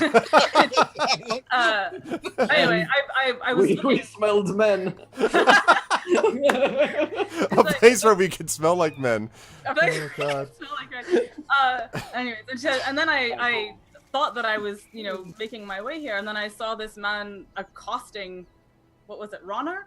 Yes. And tried to help. Who doesn't? Anyway. Okay. So he kind of, his head has been sort of tilted to the side for a while, like he was trying to, he looks you up and down, he says, "Is this your dog?" Because you see at this point that Stone is kind of like up next to you, is not growling anymore, but like has ears back, teeth bared, clearly is not friendly towards this guy. And so he says this to you, River. He is. And she looks at him and goes, "Stand down, Stone." And so he's and kind of stops, and he says, "All right, this is the day for it, I guess. Everyone coming into the camp. First it's that healer and that dwarf, and now it's you two. All right, fine, follow me." And so he kind of gestures towards the inside of the camp. All right. Okay.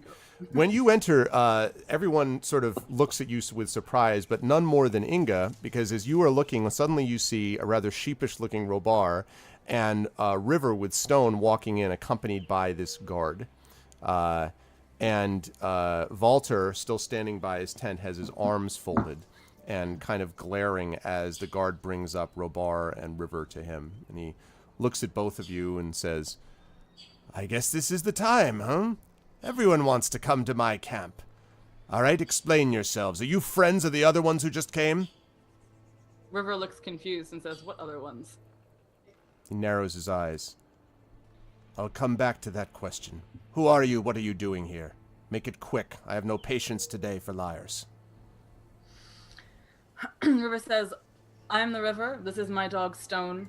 And we've been wandering the woods looking for adventure and ways to just live our lives separately from those who would hold us to one place. I heard that there was a camp here of people who might be like-minded, and I thought I'd come seek it out." And he sort of narrows his eyes even further and just to slits and says, "Really?" And he looks down at Stone and back at you, and then looks over at you, Robar, and he says, "You look familiar to me." He says this to you, Robar. "Have I seen you here before?" Now, the answer to that, Robar, is maybe you've been around the area, but you certainly haven't seen him exactly. But you might have noted something about this before. Make a lore check for me, please. Also, I'll take traditions. Lore would be better. Okay. Well, I'm maybe actually- traditions would be better. Traditions are better for I'll Robot. take traditions. If you want good. traditions, I'll take that. Okay. No, I wouldn't. You're like, No better. Literally It's no so better. bad. Like, Robot is so bad. Rovar is not. It's these are terrible just- everything. You're more like a do it don't ranger. Oh, Jesus. Just Wow. like my father said. Liam Nopeson. Well, so you kind of feel like there's definitely something which the thing you can tell is that this guy definitely stands out from the rest of the people in the camp. There's no question that there's something off about him comparatively. He carries himself differently. The weapons, the armor is different, and it's triggering some memory in you about something, but you can't remember, can't place exactly where. I say, I've been around in the area, but I don't believe we've had the pleasure of meeting before. My name is Robar Staunton.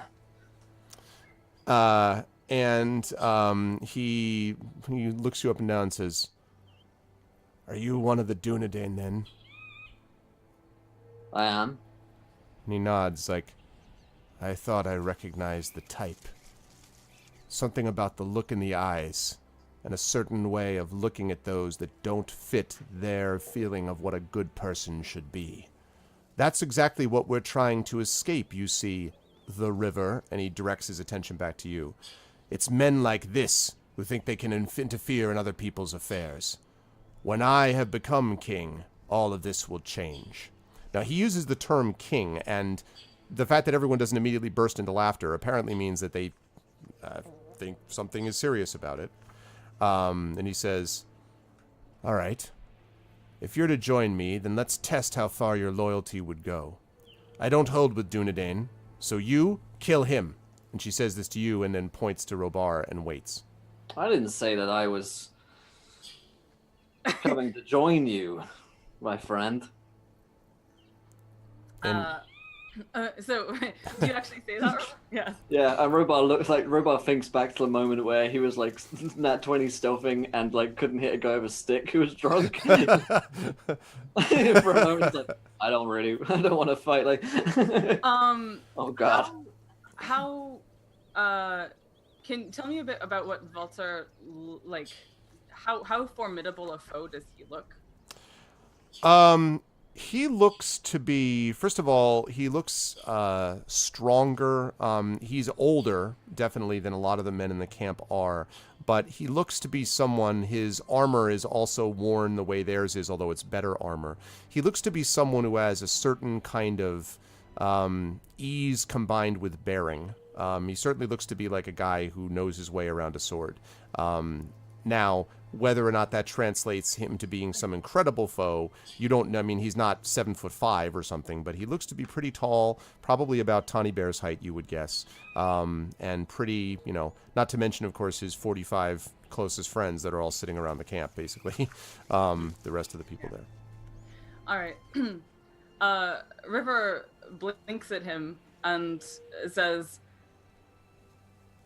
"My loyalty? I came to offer my work and my service here. I did not come to pledge to a king. I feel like what loyalty could I yet have if I don't know anything else about you?" And similarly here, I do not come to pledge loyalty, merely to entreat with you. My people have heard of you and your noble title. We don't want to interfere. We want to see how we can help make these woods your sovereign land. She seems to think that I will speak for all Dunedain. We all know each other. We all speak together all the time. Right now, I am being heard by all Dunedain across Middle-earth. We have Roll me a bullshit with disadvantage. Yeah, exactly. No, but close. I want, actually, both of you to make deception checks for me, please.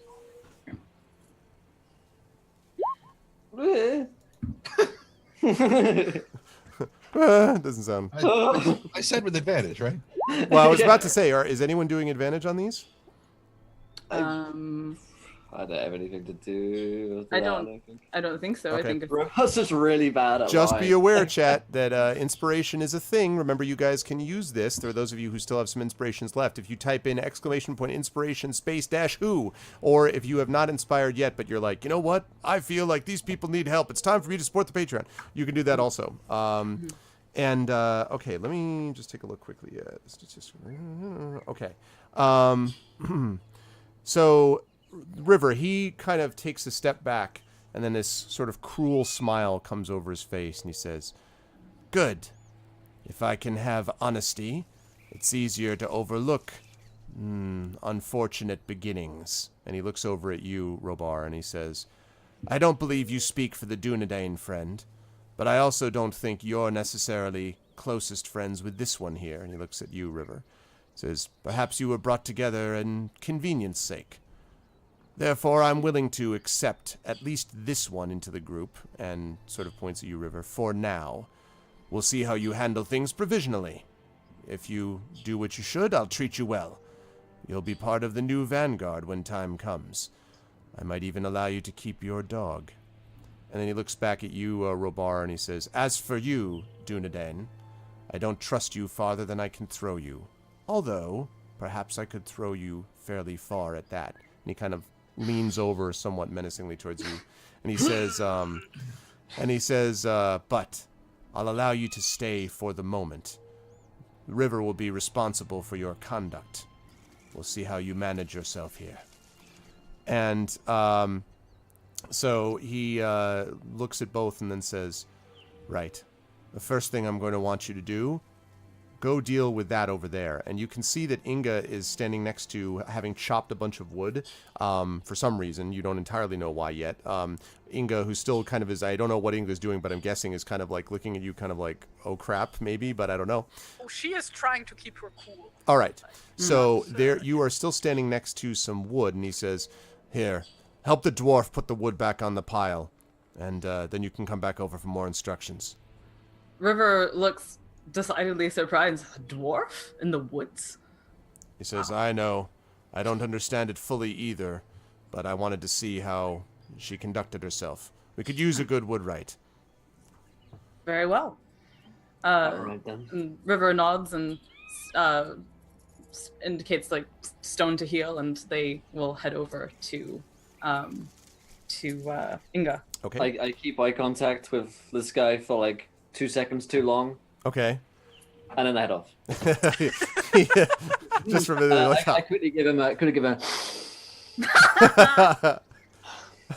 and then turn and walk away. home. Yeah. All Head right. up to chop some wood. Let me cut back over to Tawny Bear. Tawny, the water has been brought at this point and is inside, and you are now standing or sitting, I guess, kneeling over the body of this young man, this young Bjorning man with the water. I'll look back at the guard and say, "I presume the cloth is on the way.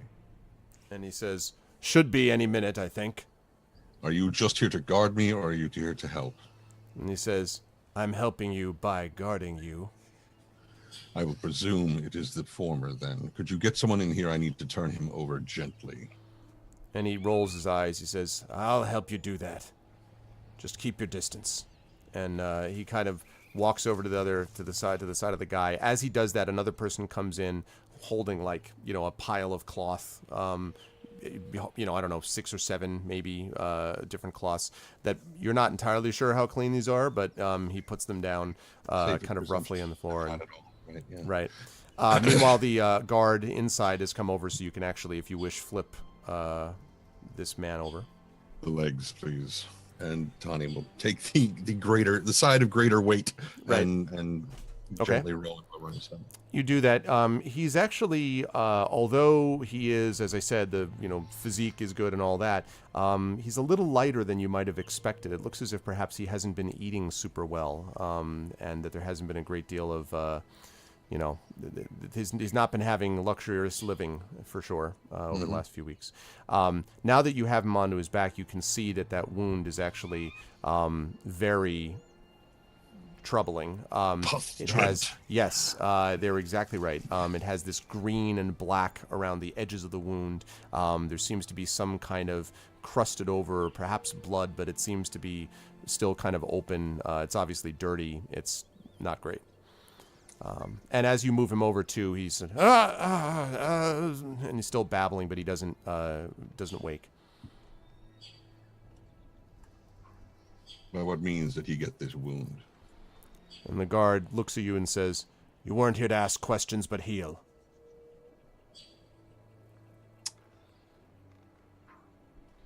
So I'll ask your leader then. And he says, If I don't know where this came from, I cannot properly treat it. "I wasn't there." Then would you please find me someone who knows? And he kind of stands up and shakes his head as if like, ugh, and then walks out. You hear him speak a couple of commands to someone, and then you see maybe a minute later, you see the shorter guard who leaves you, Inga, to go to this healing tent, and the tall guard goes over to basically take his place, the ones that first found you. And the shorter guard comes into the tent. "Aye, what do you want?" I asked your compatriot a fairly simple question, and apparently the answer was not sufficient, so I will ask you. Are you here to guard or to help me? He says, "Well, if you're helping heal him, then we're helping you. That's Thank Walter's orders directly." And he looks at the other guard, and the other guard is like, again, rolls his eyes like, "I'm so done with this," and goes back over to the flap and actually goes outside and like stands right outside the flap of the tent and closes it. Whereby came he this wound? And he sighs. He says, "Well, Walter doesn't want us talking about him, but I can tell you as much as I know, which isn't a whole lot. This one came to us a couple of weeks ago. Said he had, well, some interest in joining us. Or at least that's the story that was told. When I saw him, though, he looked like this. The men told me that he tried to run when they were bringing him into the camp. They decided to, well, make sure that a deserter couldn't desert, you know? I don't know what they hit him with, but if I had to guess, it would be a spear." And how long has he been this way? Probably, well, when he first got here, he was in some pain, but it wasn't anything too bad.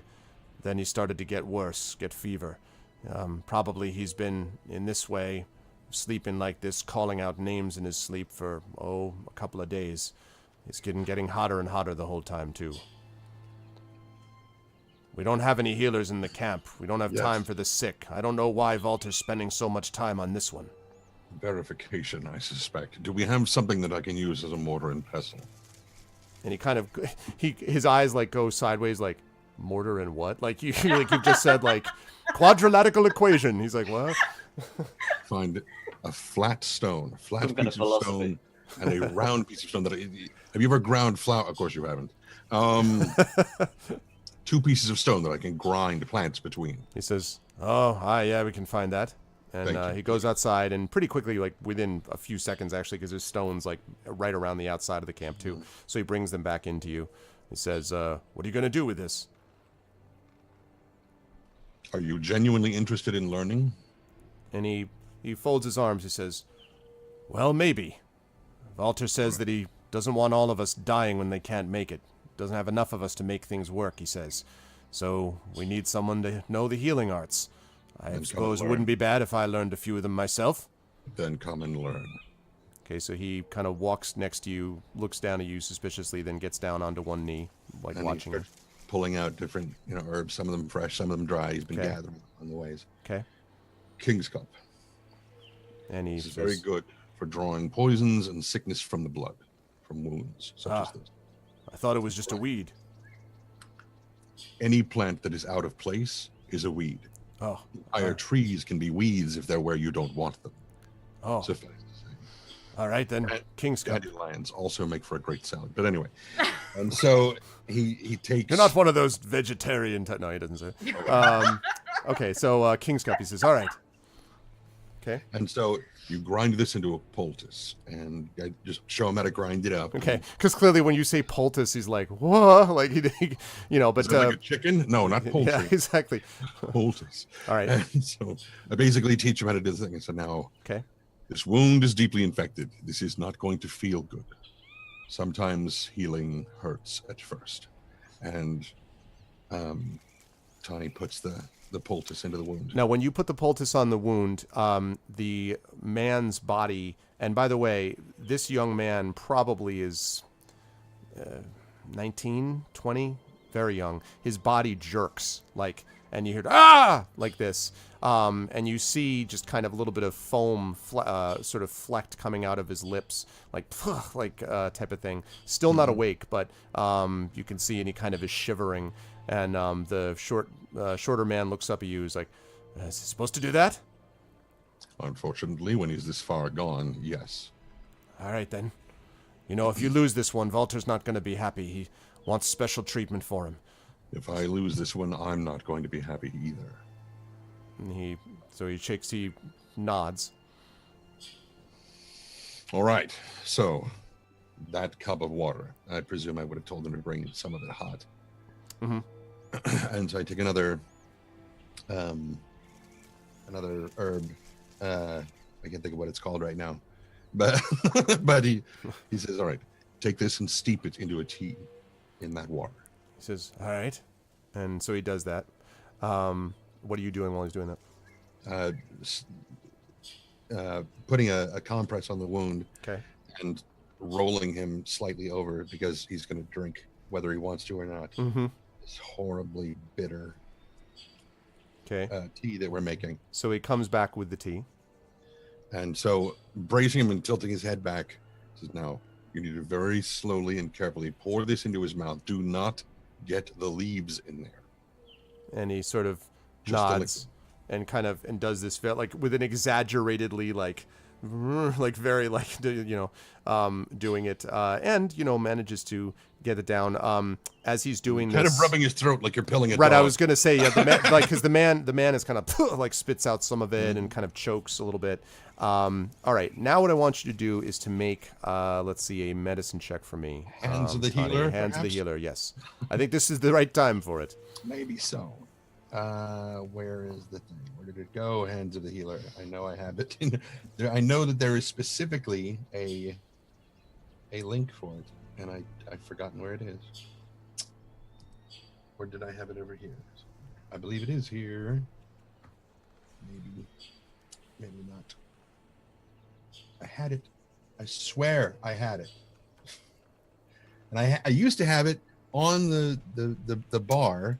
Okay, let me. I figured I'd need it, and now I can't find it. Let's see.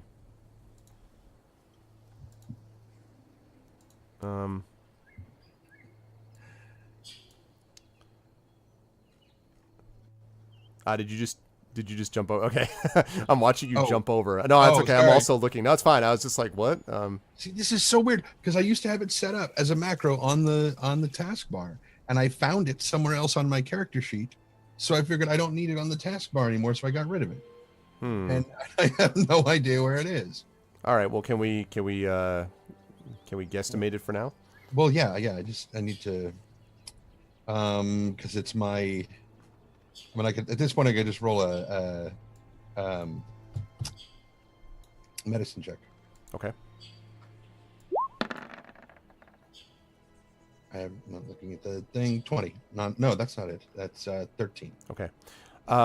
So he coughs and kind of, and then he sort of settles a little bit. You can hear his breathing becomes a little bit more regular. And he kind of sort of leans back and then forward, and his eyes just sort of flicker open a little bit, and says, he looks up at you, Tawny, and he's like, "What? Father, it's And then he kind of, his eyes clear, his vision clears a bit, and he's like, not my father." No. And Tawny will very gently lay his fingers across the guy's lips and go, "Quiet. Save your energy for healing. talk more later. And the one next to you, short man says, "Well, I guess you're as good as you claim you are. That's good. That means you'll be able to stay alive a little bit longer, I suppose. We can use someone of your talent." And he says, "I'll go let Walter know. By the way, if I were you, I wouldn't mess around with Farron out there." And he kind of jerks his head towards the guy who's obviously standing on the other side. He's known as the Trapper, and it's not because of what he does with animals. And he gets up and he pushes his way through, and then and then Farron apparently enters and just sort of stands there looking down at you, doesn't say anything, with his arms folded. And Inga and Robar and River, you see this man emerging from the short man, emerging from the tent and going over and saying something to Walter. And Walter sort of nods and says, "Good, all right. You keep an eye on them." And walks over to go into and then enters into the tent. I'll come back to the tent in a minute. Robar, Inga, and River, what are you guys doing now that you're helping stack this wood? What are you saying to each other? Have we had a moment alone to catch Not, each other? yeah, I would say now you do, yes. Well, okay. Alone is a relative term. There is still a guard watching over you, but he's not right next to you, so. Okay, what River is going to say very, very, very quietly and very stealthily is to Inga, "I don't know you or Robar. I'm here to watch him. They think I'm joining them." And that just kind of like super sotto voce. Okay. Inga kind of tries to wink at her, like to show that she knows what's going on, and then goes, "Keep your racist comments to yourself," and then keep stacking the wood on top. Kind of trying to play the salty part, also in regards to the comment earlier about dwarves in the woods and stuff. Mm-hmm. Very good, very good. Yeah. And River like makes a show of rolling her eyes and just goes, "Well, what do you want me to do with this wood?" Well, stack it, I assume. All right. There is actually some stacks of wood not too far away. Stone, by the way, looks a bit confused by this exchange. Stone's like, "Murr," like looking back at the two of you, like, what? Mom, Dad, don't fight. And yeah, why are exactly? Why are Mommy and Big Sis fighting? No, but he seems to be just a little confused. Robar, while you were doing this, I want you to make a perception check for him. No, insight. Let me do that Okay, differently. I am. Insight. Yeah, I am brooding as I chop, looking around suspiciously, and I see all. Yes, there we Robar's go. just What's the up, same as Retro? always, yes. You said that suddenly the Matrix happens, and yeah. I was just gonna say, yeah, you are the one. Okay, so you feel, Robar, that there is a sense of anticipation about this camp.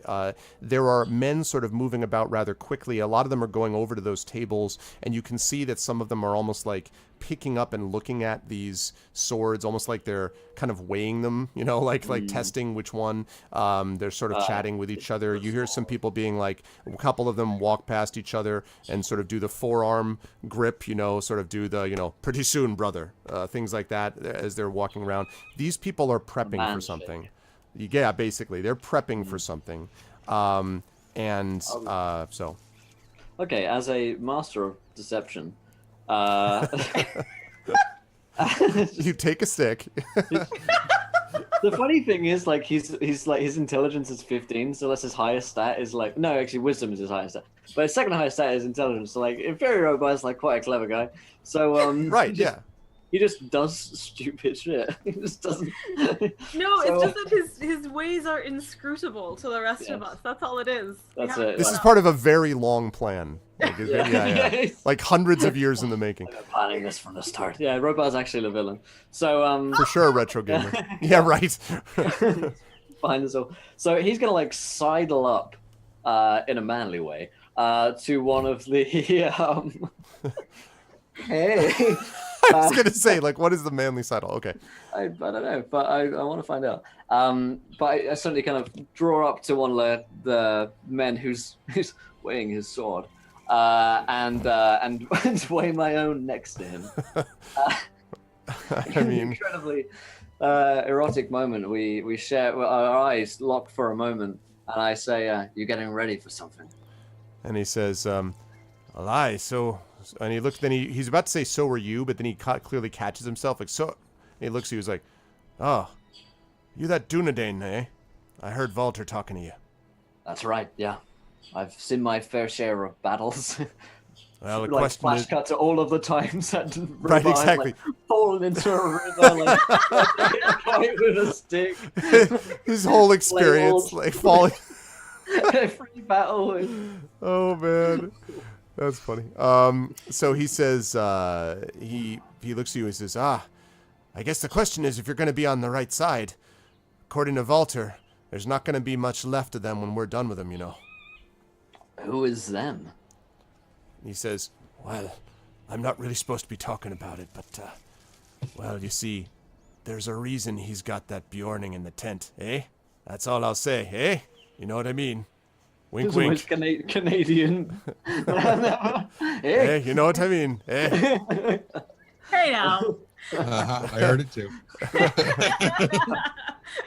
So, Some Scottish snipping in there. like, there's a reason. Does Robar have any insight on what he means? No, by because that? he's not, because he has no idea. In fact, that's the Yeah, first that he's zero- heard that zero there's a context. Bjorning, but now you know there's a Bjorning in the tent, because he did say that. Yeah. Okay. Oh, which one? There's two. Yeah, indeed. Right, that's a good point. I nod. Understood. And he When says, do you think the battle might come? he says, "Well, no one knows for sure, but my guess is next day or so. I can tell they've been gathering together some things. They've been moving the patrols closer in. Well, pretty soon I think they'll move themselves. I think Walter thinks he's got enough men now. All we have to do is fall on them when they don't expect it. The rest will take care of itself." That's what Walter says. How many do they number? And he says, "Well, no one knows for sure, but they could be fierce if they're, if someone lets them know. But that's the secret, right? You get in at night, you kill enough of them that by the time they wake, there won't be enough to put up any kind of a fight. It's about Robots, time, huh? too, the way they've lorded themselves over us all this time." This interests Robar. I can appreciate that. My own bloodline fell, and ever since then I've been trying to regain my nobility. And I see what you're doing here as being fairly noble as well. And he says, "Well, you sound like Walter when you talk like that, friend. Walter thinks he's going to be king, and maybe he will be, as long as I just get enough money and food to get by, and can get one back at those filthy shapeshifters up there." Dun, dun, dun. Robar's like, who? No. When you say shapeshifters, what do you mean? Yeah. I'm with you. So at What this, is- how far is Robar from River at this point? I mean, She's supposed to be keeping an eye on him. as well. Close enough to smell my man musk. no. You can not close enough that you could really pick up any of their conversation much, but I mean, you can definitely see him. I mean, he's not that far away. You could No. be, All right, but like close enough to like for her to be reproached far enough away that she could be reproached if he's not nearby. that she could be what? Did you say? She was, just she that, was like, told to she's- keep an eye on him. Yeah. Oh, yeah, definitely not. Oh, yes. Yeah, no, like not from some huge distance, like not far away. I just said yes, no. What I meant was, you are close enough that you can see him and you'd be able to get to him in 5 seconds. I mean, he's pretty close by. right. But what I mean is that they're not talking that loudly and their backs are to you. He's over Well- at one of those tables with the swords. Right. Okay, River's going to like glance up and see he's not there, reckon the situation a little bit, and go, "Hey, you!" Meaning, indicating Robar. Junading, get back here. Both of them. So the other one speaking to you turns and says, "Oh, are you? She in charge of you or something?" I think she's got a crush on me.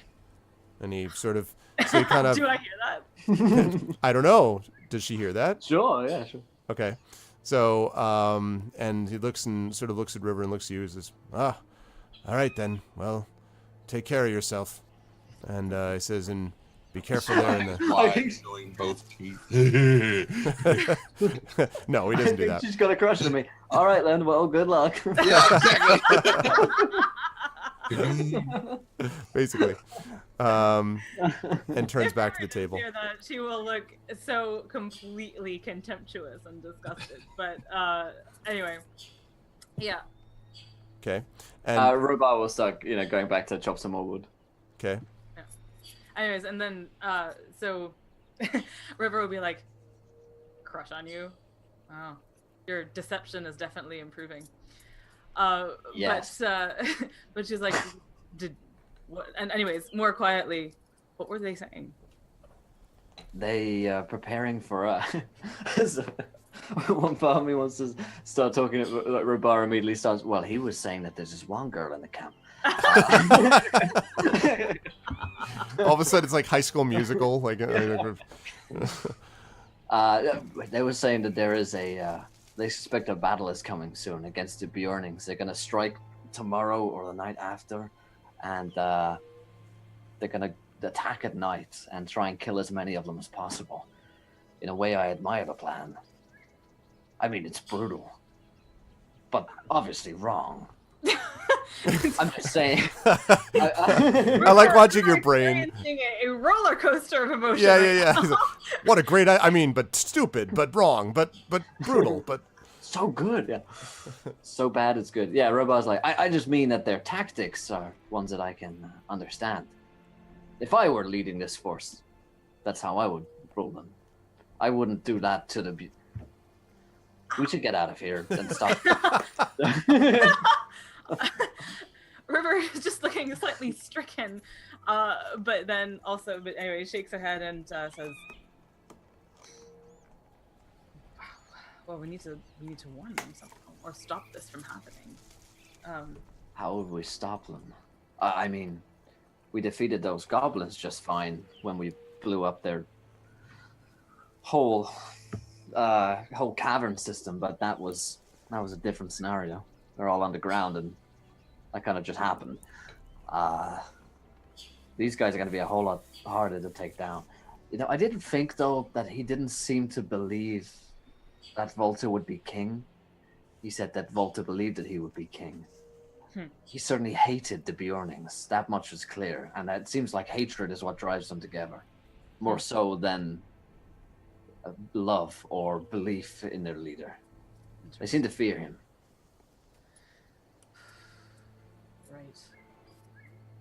Right.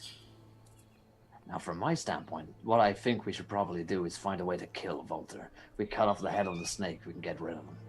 I'm not going to go after the Bjornings if they don't have a leader. Right. I don't think we have enough time to go out of here, escape, get word to the Bjornings, and then try and help them. Quick question: Are the Bjornings in Mountain Hall? Is that where they're? No, that's actually Woodland. That's Woodman. That's their western stronghold. Is the Mountain Hall to the west? No, the Bjornings are up to the northeast, starting with Stonyford. So Stonyford and north is basically Bjorning lands. And we, So we gotta get across a river, and we're never gonna do that again. So there's no way we could ever. I'm trapped here the rest of my life, so that took us about. Yeah, I'm never crossing over Leanduin again. It's just, And judging by the way they bathe, they've taken the same oath. Actually, the Annan Water song, Anduin Water song, includes a line about let me pass now and only drown me on my return, which is a terrible bargain. Yeah, really. Don't. Yeah. But crossing the Anduin's a bad idea the other way. Anyway, River just looks just kind of thoughtful about this and nods and says, "Has Inga brought us up to speed about?" No, we know that Tawny's in the tent. Right? Yeah, I was gonna say. Yeah, you knew that. Yeah. He said that there was a Bjorning in the tent. I don't know if that's Tawny Bear, if that's someone else, but he seemed to know. He said that a part of their plan seemed contingent on this Bjorning, which led me to believe that maybe it isn't Tawny Bear he's talking about. Could it be Odoric? I think it must be. I mean, the dagger in the camp. They've got a Bjorning here. What could they want with a fugitive? Is he a way to get into Stonyford? You know, they heal him up and they say, you know, he's our friend, and he lets them into all these places. I can't even fathom why they'd need him alive. Well, if they've got like 50 people, they wouldn't need that. They could just overwhelm everywhere, especially if they're going to attack at night. River, by the way, is muttering this while stacking and while trying to keep an eye out for whether or not... I'm chopping wood. Yeah. I'm doing the Skyrim animation, you know. Yeah, exactly. Right. We don't have very much time. Exactly. By And the neither way, do the is people of Inga there Stonyfoot. too? Yeah, Inga's there as Yeah. well. Oh, Yeah. okay, because... No, Inga's there. I was, in fact, going to ask what Inga was doing. Okay. Yeah, I whisper both ways. Yeah. Okay. Right. Well, What do you think, Inga? Oh, what do you think, Inga? You damn dwarf! You say I loudly. kind of lost, lost I like, track of thought. I like bro fist one of the guys as he goes across the air. How could someone so small hurt my foot so much by stepping on it? Oh man. Fuck, I forgot what I wanted to say. You're welcome. so we were talking about Walter, maybe killing him, Tawny, Bjornings, Oderic Getting into the being... camp at night, overwhelming Yeah. groups. They want to come at them at night. And yeah. Well, I personally don't care about these guys, but I want to. If that really is ordering in the tent, then we should. They're gonna get him kill the out. people of Stonyfoot, Inga, and you made Oh. promise to them when we all... I mean, we can't let those good people die. I mean, if it starts at Stonyfoot, it's not gonna end there. Let's Good face it. people Actually- is relative, but Is- yeah, no, we can't let them die. As They were people. I find it hard to differentiate. Is so Walter's claim to king and stuff like that. Is this something that traditions or lore could shed more light on? Like, it seems like there hasn't been a king in a really long time, right? That is correct. I don't actually think you've done yet a lore or traditions check, have you, River? No, I Okay, haven't. I'll have you do one now then. Okay.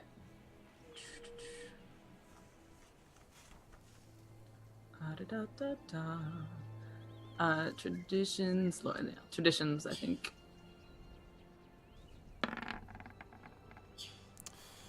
Yeah, there's something about this. It's very similar to what Robar felt in that there's something about this guy that causes him to stand out from everybody else. He does not look to be perhaps from the south, and certainly does not look to be like a woodman. And you, as you're sort of looking at him again, he's reminding you of something. Something is kind of tickling your memory about stories you might have heard, but you don't know enough really to kind of remember the details.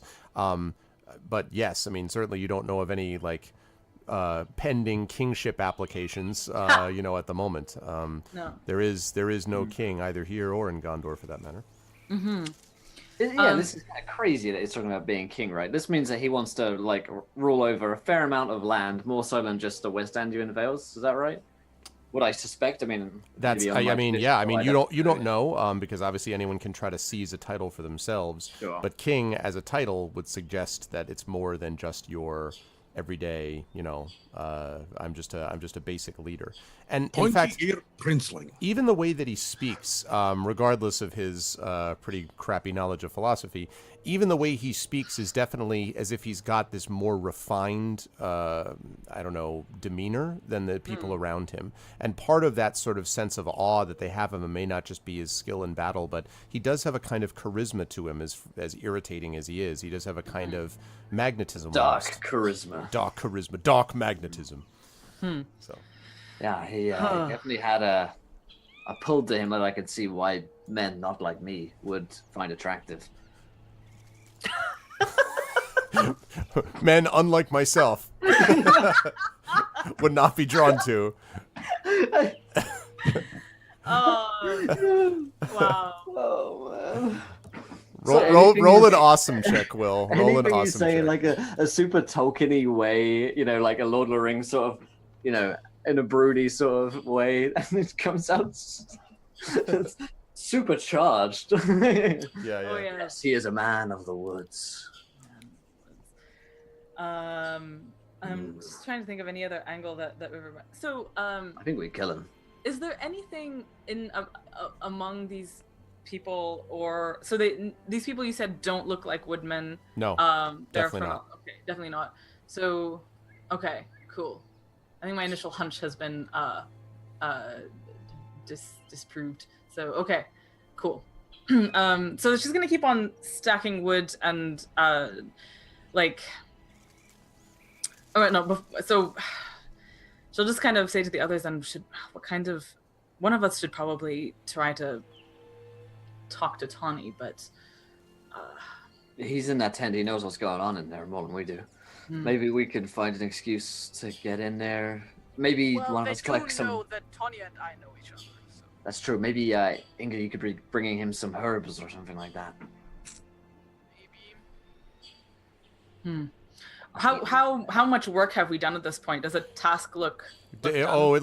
Yeah, you're at this point you're doing one of those like you're like I don't know if you've ever Like worked in shopping. retail back in the day, but like you're Oh, just yeah. positioning the box just a little more to the left, really, when it's already pretty centered. Just Like in the you're shell. putting the wood just a bit. It's pretty much done. Yeah, Like Robar at this point, he's like his axe like it's goes like down. very slow.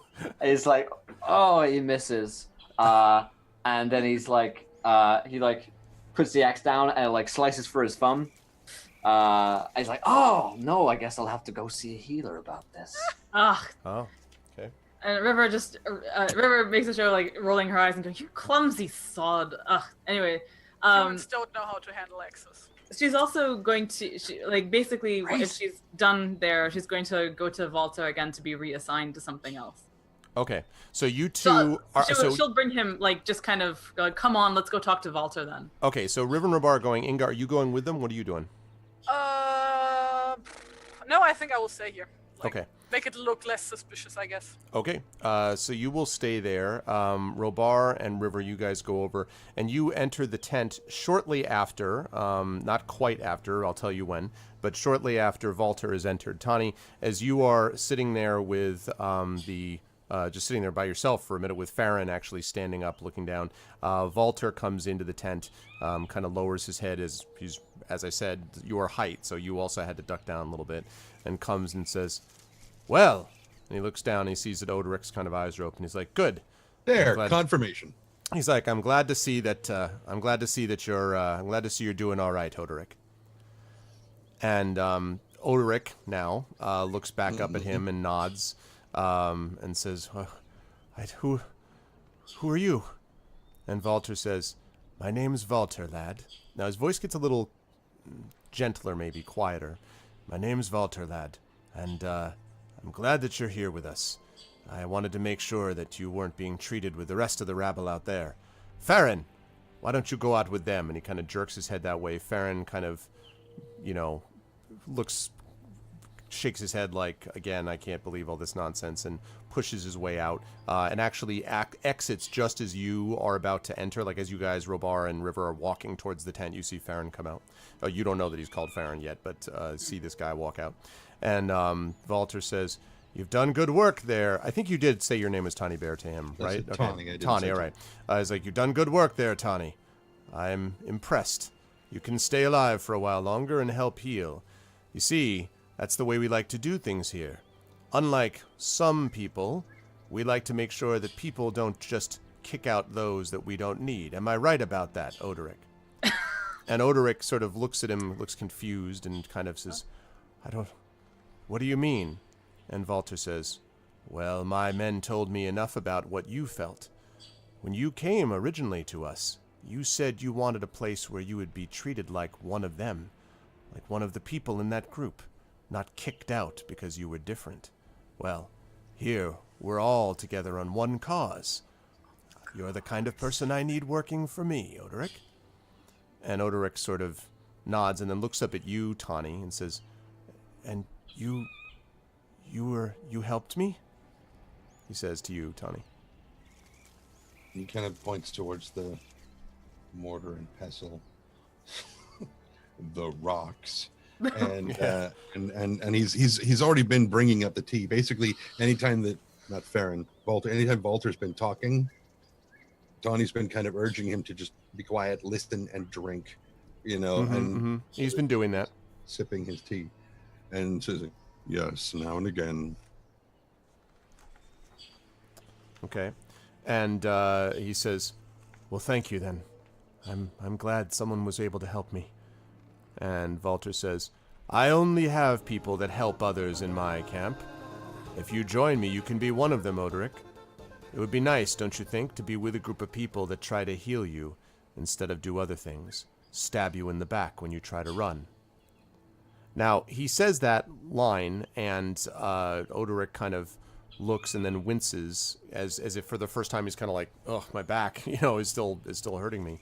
And by the way, I have been assuming that you've been sort of holding him up as you've been doing this, Tani. Is that fair? You're I'm still also doing that? holding a little bit of pressure against the. That's what I figured. Okay. So he says, Odoric says, I do remember something stabbed me or hit me in the back when I was running. There was a fight, and Walter says, that's right, lad. My men came across you when a bunch of your kin, and he looks at you for a second, Tani, just like his eyes flicker to you for a minute, when your kin decided that they didn't want one of theirs leaving your precious little village. We found you just as you were being attacked by them. Stabbed you in the back, they did, threw a spear right at you. My men said they saw the whole business. If it weren't for them, you'd be lying dead back on the ground there, and none the wiser. And so he says that, and Odoric sort of, blinks. And as he says this, Robar and River, you come in. So you now are all like, everyone looks at each other like, hello, hello, hello. Like everyone's looking at each other for a minute. Go ahead, Inga. River, One sec, River. Go ahead, I Inga. just want to say, this is a tent, right? So Yes, pretty Inga large tent. basically but pretends she's taking a break. Oh, like I thought Inga was outside of the tent. No, Okay. Inga stayed outside to Okay. keep an eye on things, But yeah, she is basically like sitting down next to the tent, like on one of the sides where there's not the entrance, like just Okay. smokes her pipe and pretends she's just taking a break, but in reality she's just like straight up eavesdropping on everything. Do you go over there? You wait, I assume, a minute until they go and enter the tent, right? You don't follow them immediately, or am I wrong about that? No, she doesn't enter the tent. She sits outside. So she follows them, but then sits outside. Okay, all right. Okay, so you do that, So- sitting there. Now, River, I'm sorry. I'm sorry. River comes in, kind of shoving Robar forward slightly and says, "Excuse me, Walter. We've finished stacking the wood, but this one's a little clumsy. And he hurt himself. I heard there was a healer here. Is there anything else I can do?" And Giving no recognition to Tawny whatsoever. Okay, and he says, Walter says, he's like, rather clumsy for a Dunedain, I think. And kind of looks at you, Robar, and then shakes his head. He's like, well, you might as well take care of him over there. And he says, sort of jerks his head over there. He says, but I don't want everyone in this tent right now. For you, and he looks at you, River, and he says, I think you should probably go out there with Farron. You chat with him a little bit. Perhaps I'll send you two out on a patrol. And if this one can somehow hold his hand together long enough, perhaps we'll send him with you. And he kind of looks at Robar. I know the woods. And he says, and he nods slowly, and he says, we'll see if you do. He's probably bumped into every tree in it. Okay. So as you're sort of attending nods. to his hand, go ahead, River. Sorry. River nods curtly and just kind of spins on her heel and exits. Okay. And we'll come back to you. You're out there now standing. You see Inga is there on this bench, basically next to the tent, looks up at you smoking a pipe. She, smoking a pipe, looks up at you. And then Farron is standing by the edge of the tent. You still don't know who that is, but kind of has his arms folded, glaring. You assume that this is Farron, who you were sent to speak to also. River says, "You Farron?" Farron says, aye, who wants to know? "I'm the River. I've just joined. Walter sent me out to talk to you and said that I should join you on patrol." He says, all right then. I suppose when he's done with guard duty, we'll head out. You know your way around the woods, then? Fair bit. And he says, all right, good. The last thing we need are some of these people that we've brought in. Wouldn't know their way around a tree if it hit him in the face, and it usually does. And he kind of looks up at the, some of the people walking by and shakes his head. River chuckles in the joke, sharing it. Yeah.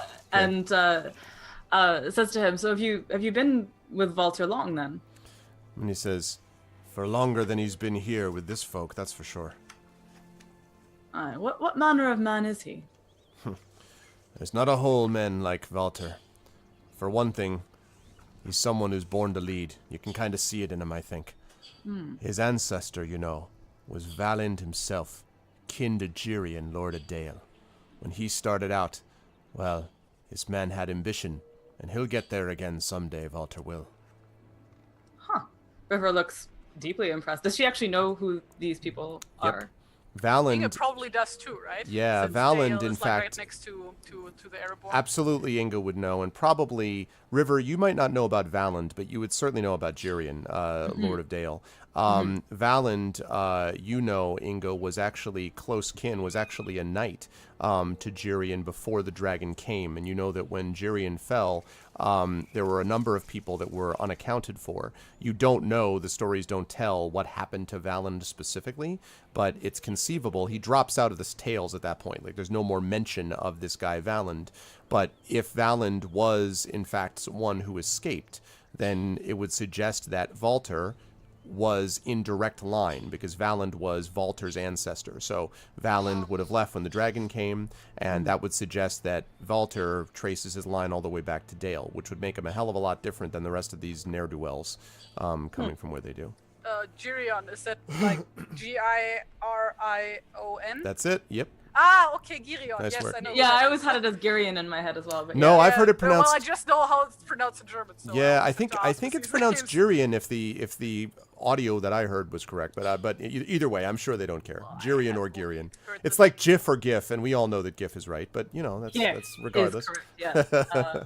But anyway. I mean, it's also Gandalf, not Gandalf.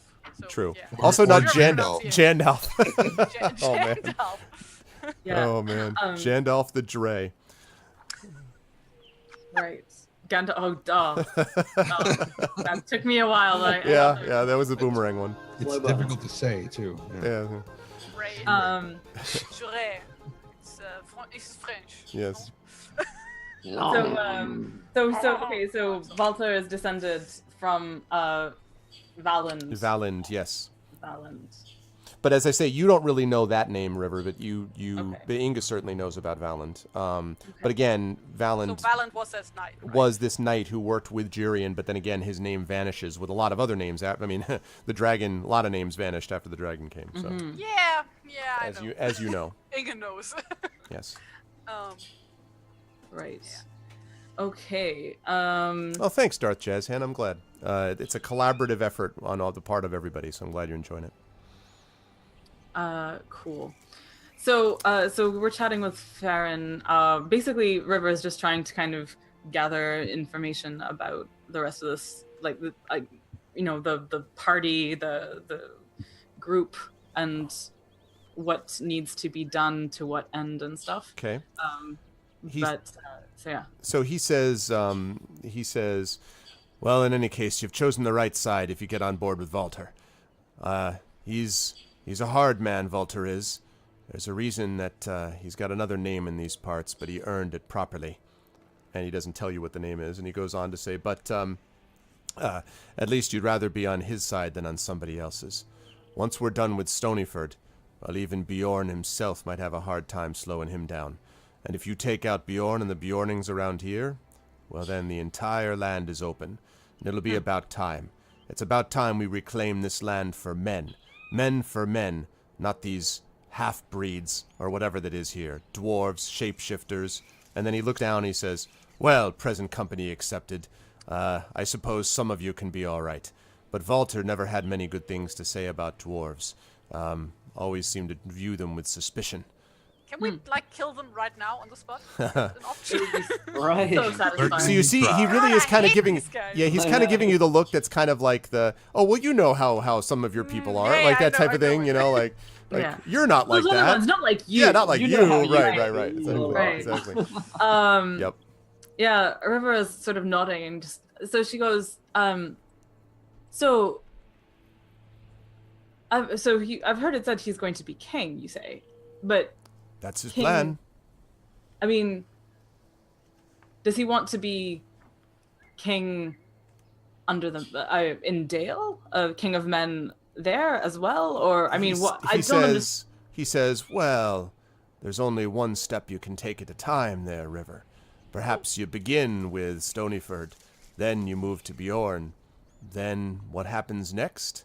I mean, the current leader, the ruler there, of course, is King Bard, and I can't imagine anyone would overthrow him, but then many things can change from one year to the next, if you know what I mean.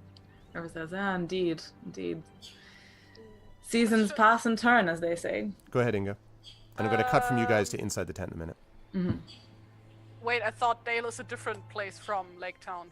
And wasn't But Dale Bard's completely not destroyed like way back when? Yes, but Snog Bard's took not in them Lake out? Town, remember. Bard has become king and has taken over and has basically resettled the land of Dale. Okay, so and has Dale is taken being over there. rebuilt. Yes, Okay, that's what I wanted yes, to know. yes, Okay. yep. Okay. That's because that's basically where the old strongholds were. You know, Lake Town, as we Yeah. know, was not very Yeah, I just defensible. know that it was like burned to the ground by Yes, Snog, yes, no, like, they're way rebuilding back. it under Bard's command. Yep. Okay.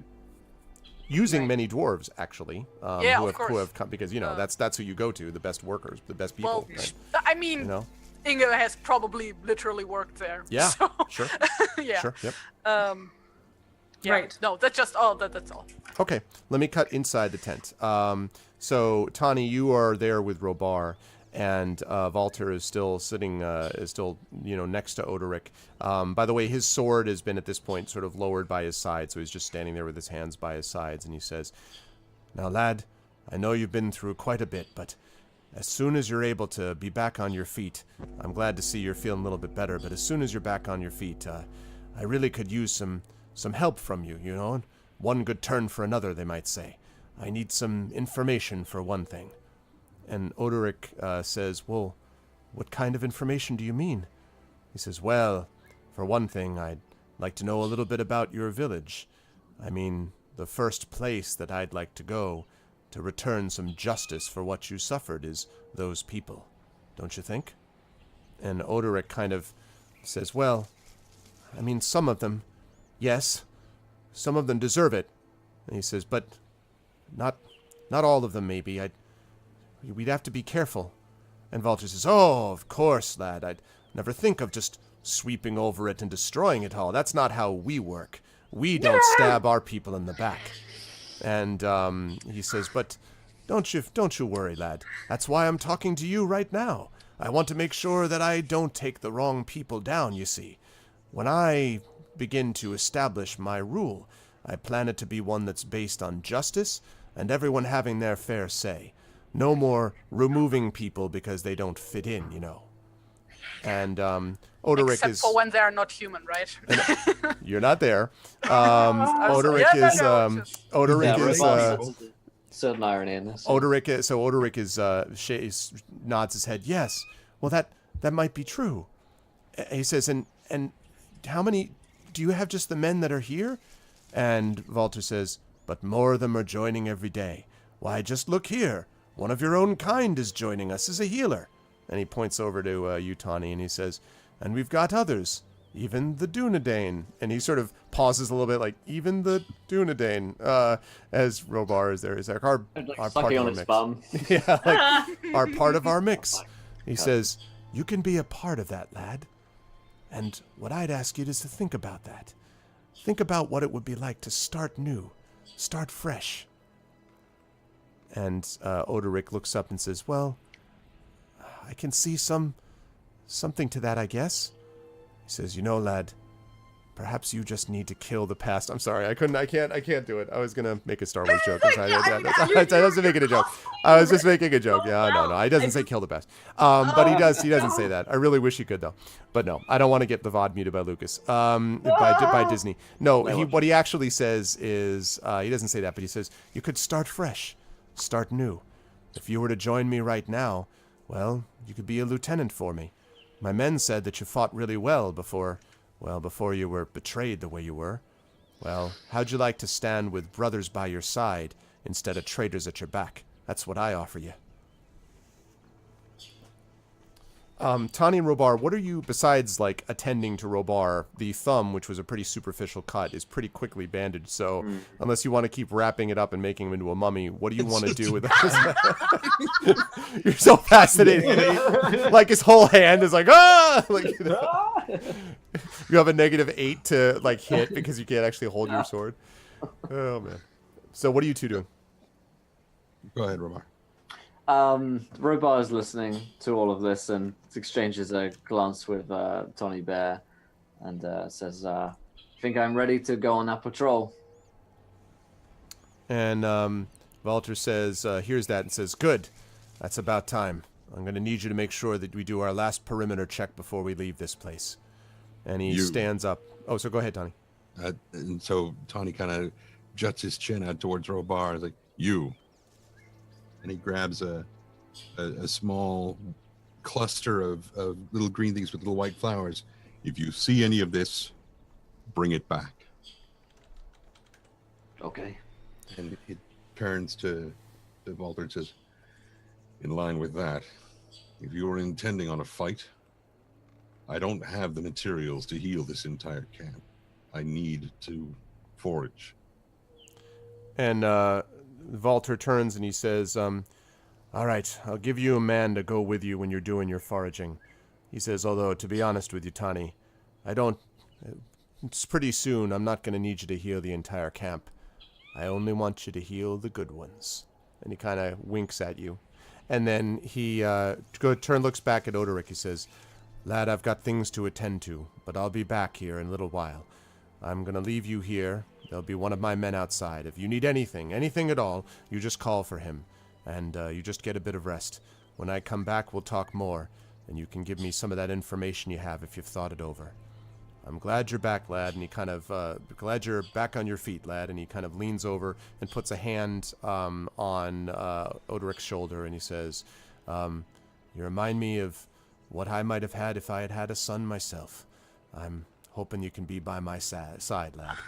And he turns and smiles, and then looks at you, Tani and Robar, and then walks out. Gonna stab him through the tent. Yeah. I hate this guy so much. And then comes out of the tent. And Tani and Robar, you are at the moment alone with Odoric. Because River is still outside talking to Farron, so Tani's going to look at Odoric and glance back at the tent flap and Robar, and then back at Odoric and say, now listen well. Brunhild misses you very terribly. And Odoric's eyes widen when you say Brunhild. We are here to find you, and I must admit we did not expect to find you in this particular state. She misses you. We are beginning to have some inkling of what happened. And if what we surmise is true, you have nothing from which to run.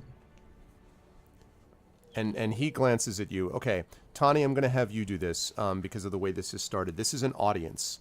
So what I want you to do is we're going to make an intelligence check, traditions check. But I'm going to give it to you at advantage. You are a favored person to him because you're a Bjorning, but you're not a Bjorning from Stonyford.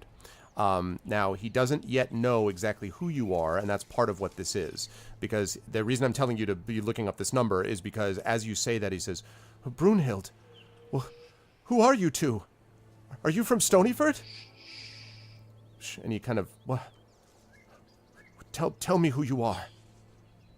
Tell me right now. What is Brunhild? Have you done something to her? And he lowers his voice. But you see, Tani, this flash of anger. It's like a snap, like instantaneous. You see his muscles on his arm ripple for a minute, almost as if he's just like, no, he isn't actually going to grab an axe and attack you. But oh man, he looks like he could. Yes, he looks like he could. So go ahead and tell him what you're going to say, and then you're going to do that intelligence check at advantage, or the traditions check at advantage. Much farther to the north. We were seeking you and came through Stonyford. It was there that we began to learn the truth. And the actual truth, not the truth that sent you running. And he closes his lips and narrows his eyes a bit. Make the traditions check for me, please. He's not lying. 5. Oh, 12. That's I it. was like, wait, oh Five. no! Oh no, 12. Okay. So let's see. All right.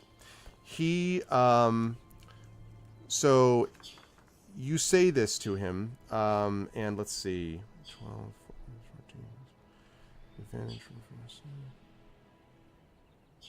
oh wow. Okay. This is all right. He so he sort of looks at you and says, and he kind of lowers his face a little bit, kind of like looks down a bit and says, "So then you know why I had to leave Stonyford." Not the whole of it, but enough that I believe that the reason you were in that boat on your way northbound is not the whole truth either. And he says, I won't go back there. You can't make me go back there. Those people, you know what they did to me, the rest of them. All of them, even Father didn't. And he stops and he goes, only Brunhild understood. Only Brunhild understood. And only I understood what happened. What every day she went through with him. Do you know what I mean? I would have slit his throat. I would have slit his throat. Do you understand me? Shh. He stops. I spoke with the man. And I also perhaps saw deeper into his heart than you might have. There is a war raging in him just as surely as there is in you. And he also okay, go ahead, has grown. He also has been wounded and by this situation. And in the process of his healing is beginning to see more truth than he saw before. I'm not saying we are going to take you back to Stonyford. I'm not saying that. I'm saying that we were sent by Beorn to find you. Stonyford was merely a step along the way. And from what I have learned thus far, I will stand beside you before Beorn and offer my truth. Robar will say, I don't know what to think of you myself, but a very good friend of mine has made a promise. So I'll back you up as well. And he looks at you and says, well, who are you? I'm one of the Dunedain. My name is Robar Staunton. The Dunedain? And he says, I always, and he says, I've always thought it would be something to be like one of you, to wander by yourself, where you won't be. I haven't had a lot of luck traveling by myself recently. He says, he doesn't sort of looks nonplussed and is like, well, he says, but the difference is, he said, even if I believed you, the men here, you heard what they said, they saved me. I could have been killed by them. Now I'm supposed to come with you somewhere and, well, perhaps it would be better if Stonyford did fall. If this is the way they treat people, then what does it mean to be a Bjorning anyway? I'm not certain of that. Listen, friend, I came here to either kill you or kill whoever was holding on to you. So someone has to die here. And his eyes widen. He's like, his eyes widen. Tawny's eyes narrow, and he's like, I'd like to try and intimidate this guy. Oh. Okay. To make him do something, you know. Hopefully he's more scared of me than he is of this other guy. I am very bad at intimidation, however. So 19. Okay. No, you're not. Oh no. Yeah. That's something I'm actually alright at. So okay, let's see how he responds to it. So he hears this and he shrinks back a little bit. He's like, I don't understand. One of you says he wants to help me, the other one wants to hurt me. He says I good cop, bad cop. You need to walk on the other side of the two-way tent, right? Like, or you can actually see through and like. Yeah. But he looks at you and he says, Robar, and he says, whatever you do to me, you need to understand that there was a lot happening that night, and I didn't mean to. It wasn't. When Brunhild, I don't want her to. And he just like stops and shakes his head and says, anything that we don't tell her. You are free to go as you please. I don't care if you live or you die, but a friend of mine outside has made it clear to me that you need to stay alive for a while. So, you're not going to side with these guys. You're not going to go out and take over Stonyford. And I kind of, why not? Because it's a wrong thing to do. And he sort of looks at you like, he's like, as Pillar of morality. as wrong. Yeah. He says, Robot really had to think it's the wrong. yeah, like, let me make sure I think about this. I mean, it's good tactics, but it's Good, wrong. but it's just wrong. It's bad, and you should feel bad. He says. So he. Question, just quick, Sure. Sorry to interrupt, but That's okay. Rabar, do you actually know what what Inga was wanting to say to him? No, he has no idea. He has no idea. Okay. No, he knows that Inga wants him alive, and he's made a Okay. promise to her, and she's made a promise to someone else. Okay. And so he's trapped in this promise matrix where he's like, he doesn't really understand he knows this guy's killed someone. That's what he wants. Yeah. And so, so Oderic looks back and says, "All right, Tani, you're a Bjorning too. You tell me, is it worth standing up for people that have treated you the way that those people treated me?" And he says, looks at Robar, because it's the right thing to do? Or is it worth going your own way? Is it worth, well, being something different? Maybe something like I could be here. What would you do? And when he says, what would you do, Tawny, for a minute, years drop away from him, as if you're looking at not literally drop away, but I mean, like, for a minute, his face looks like, instead of being someone who looks like he knows his way around an axe, he looks like someone who's just like, please tell me something, like he just, for just a minute, his face just clears. He's like, what would you do?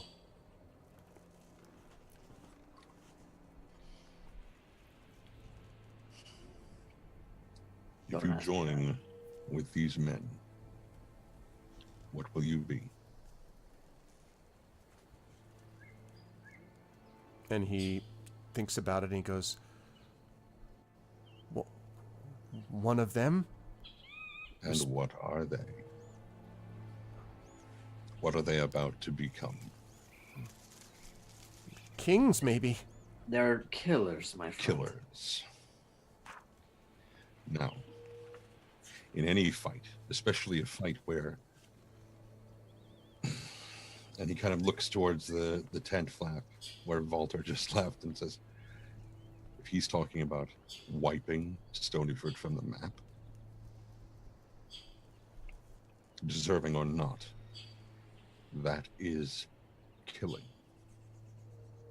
And all I have to ask you, is that what Brunhild would want you to be? And he looks at you for a minute, and his face kind of falls, and he says, I think Brunhild has only ever wanted me to just be her brother. That's all I've ever wanted too.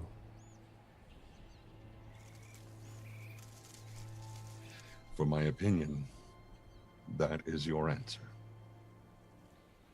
Okay. Let's make a final audience check here.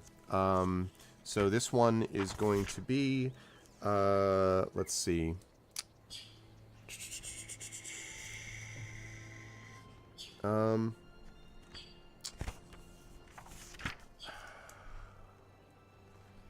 Yeah, I'm gonna have you.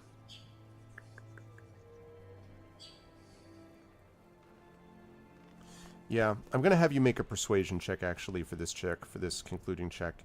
I'm going to ask you to add 5 to it. Now, you can decide if you want to ask for inspiration or not on this check. It's up to you. I would love to ask for inspiration on this.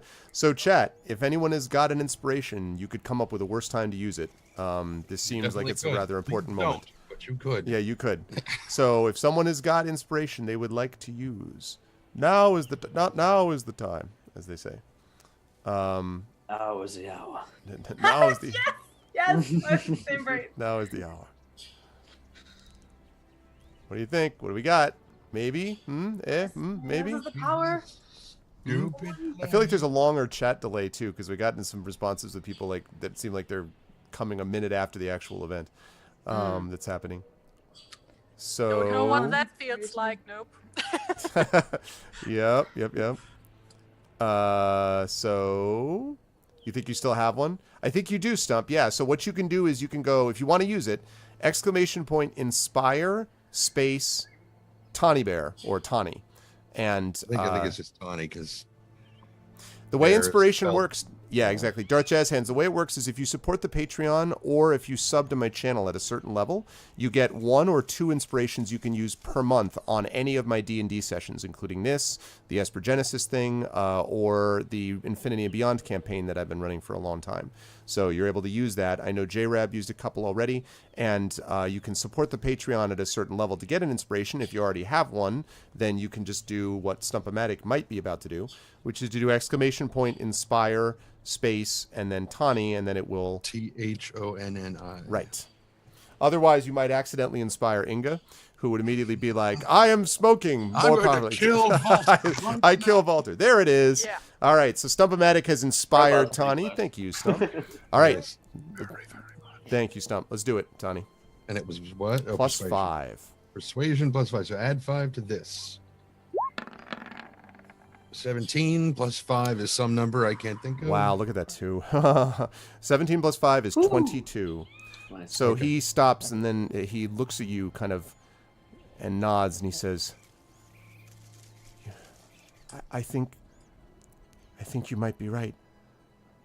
But if you are right, then you need to know. They're going to attack soon. You heard Walter. And he is then all of a sudden his face sets. He says, but if I can save Brunhild at least, I don't care what happens to the rest of, well, maybe my father, I suppose.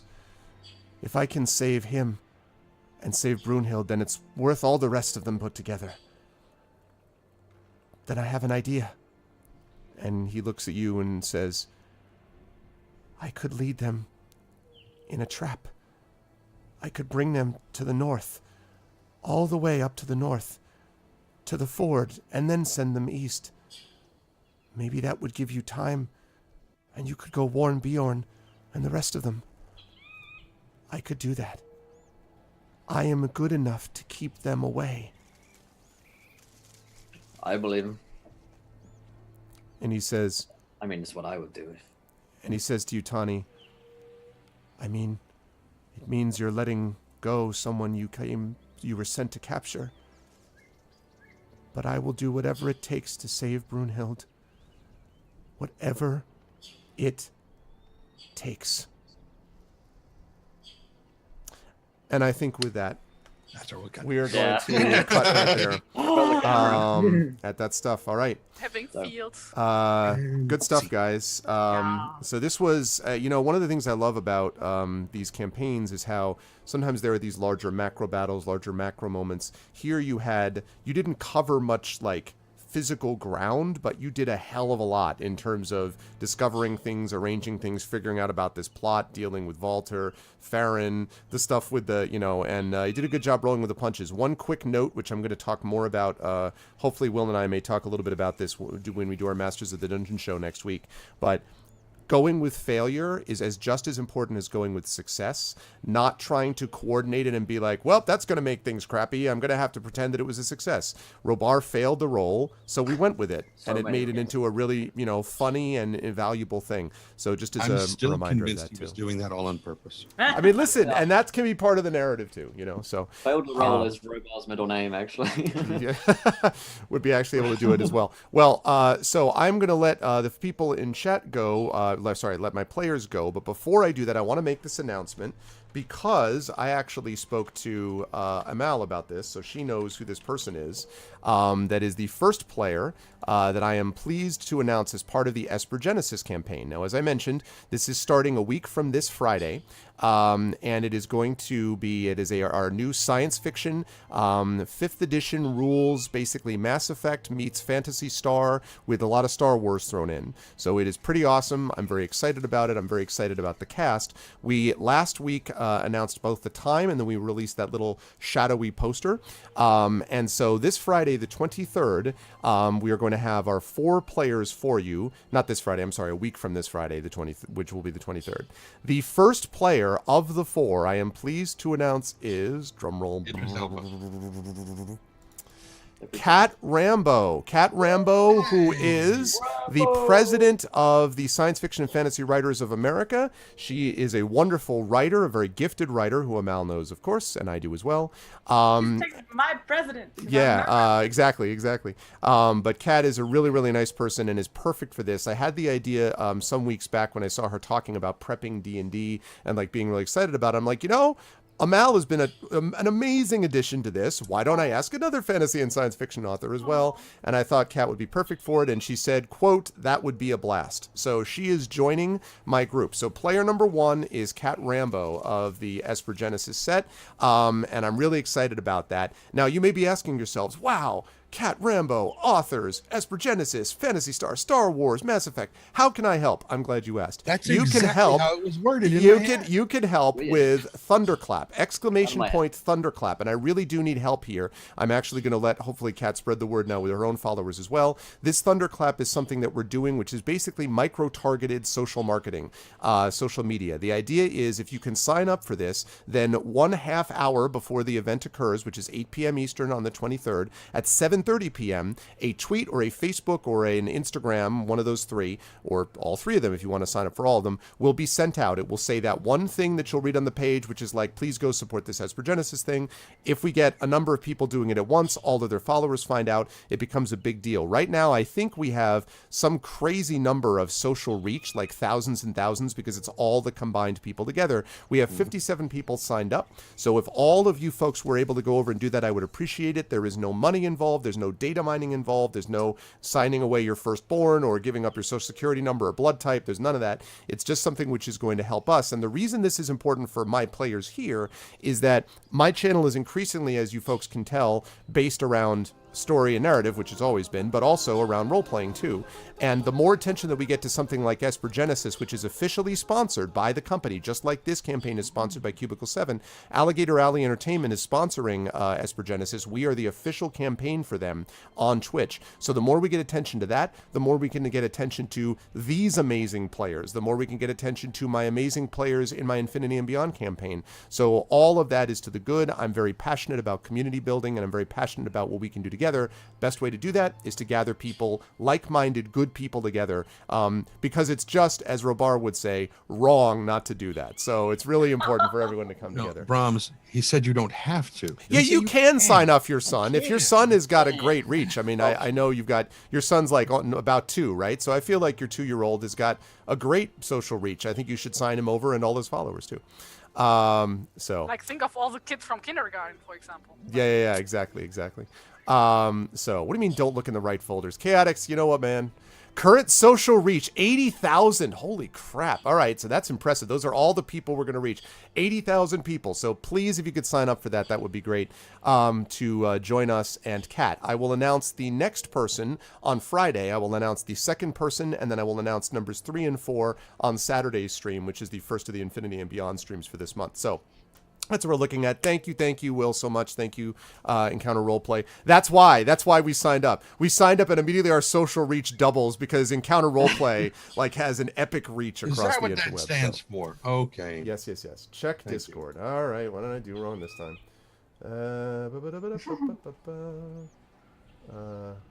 Oh. All right. Wait. I see. I didn't see that. Okay. So, right, I will reveal that later today. Okay, it is the shade, but with her picture filled in. However, it's the same picture that you used, so I feel good about that anyway. So, all right, but that's going to be it. I'm going to let these guys go. Thank you for being patient, my players, but I thought this was appropriate for the reasons that I mentioned. So, very excited to have Kat with us. Very excited to continue this campaign next month. You guys are doing such a great job. I'm having so much fun with it, and I hope you guys are too. And now you've got a little bandit invasion to deal with, of course, but at least you found Odoric, so you've got him down. So I'll start with Amal down below. Wonderful work today, as always, Amal, and wonderful thinking on your feet when you had to there a couple times, which was good. Where will the fine people see you next? I know you're coming for the Ottawa thing in DC tomorrow. You said, is that public? Like what info? Yeah. You know? So it's public. I wish I had a more a clearer sense of when I'm going to be where. Basically, they've given us a very involved itinerary, and they're just going to shuttle us from place to place. But I will be. I will write some blog post at some point today about it. So if you just follow my website, it's amalalmuhtar.com. Follow me on Twitter at Tithenai, Tithenai, and join my newsletter at some point. Then you can do that through my website as well. I'll keep people posted there. So I know we're going to do a couple of school events, but there is like a big library event that should be open to the public as well. So I'll just have the actual times and locations broadcast at some point later this afternoon, probably. What else? Anything else? No, that's it. That's it. Excellent. Thank you. Good stuff today. Yeah, I'm looking forward to next month and looking forward to hearing more of the details or seeing more of the details of that. So best of luck with the flight. We are all pulling for you, believe me. So hopefully everything will be okay. Moving right up the line, Terry, wonderful stuff today as well. I really have been enjoying watching your relationship with Orbar. I love that whole, like, he's my friend and all that, and my friend needed this. I really like that. So, but good stuff with Inga today, and nice also manufacturing of a barbecue on the fly.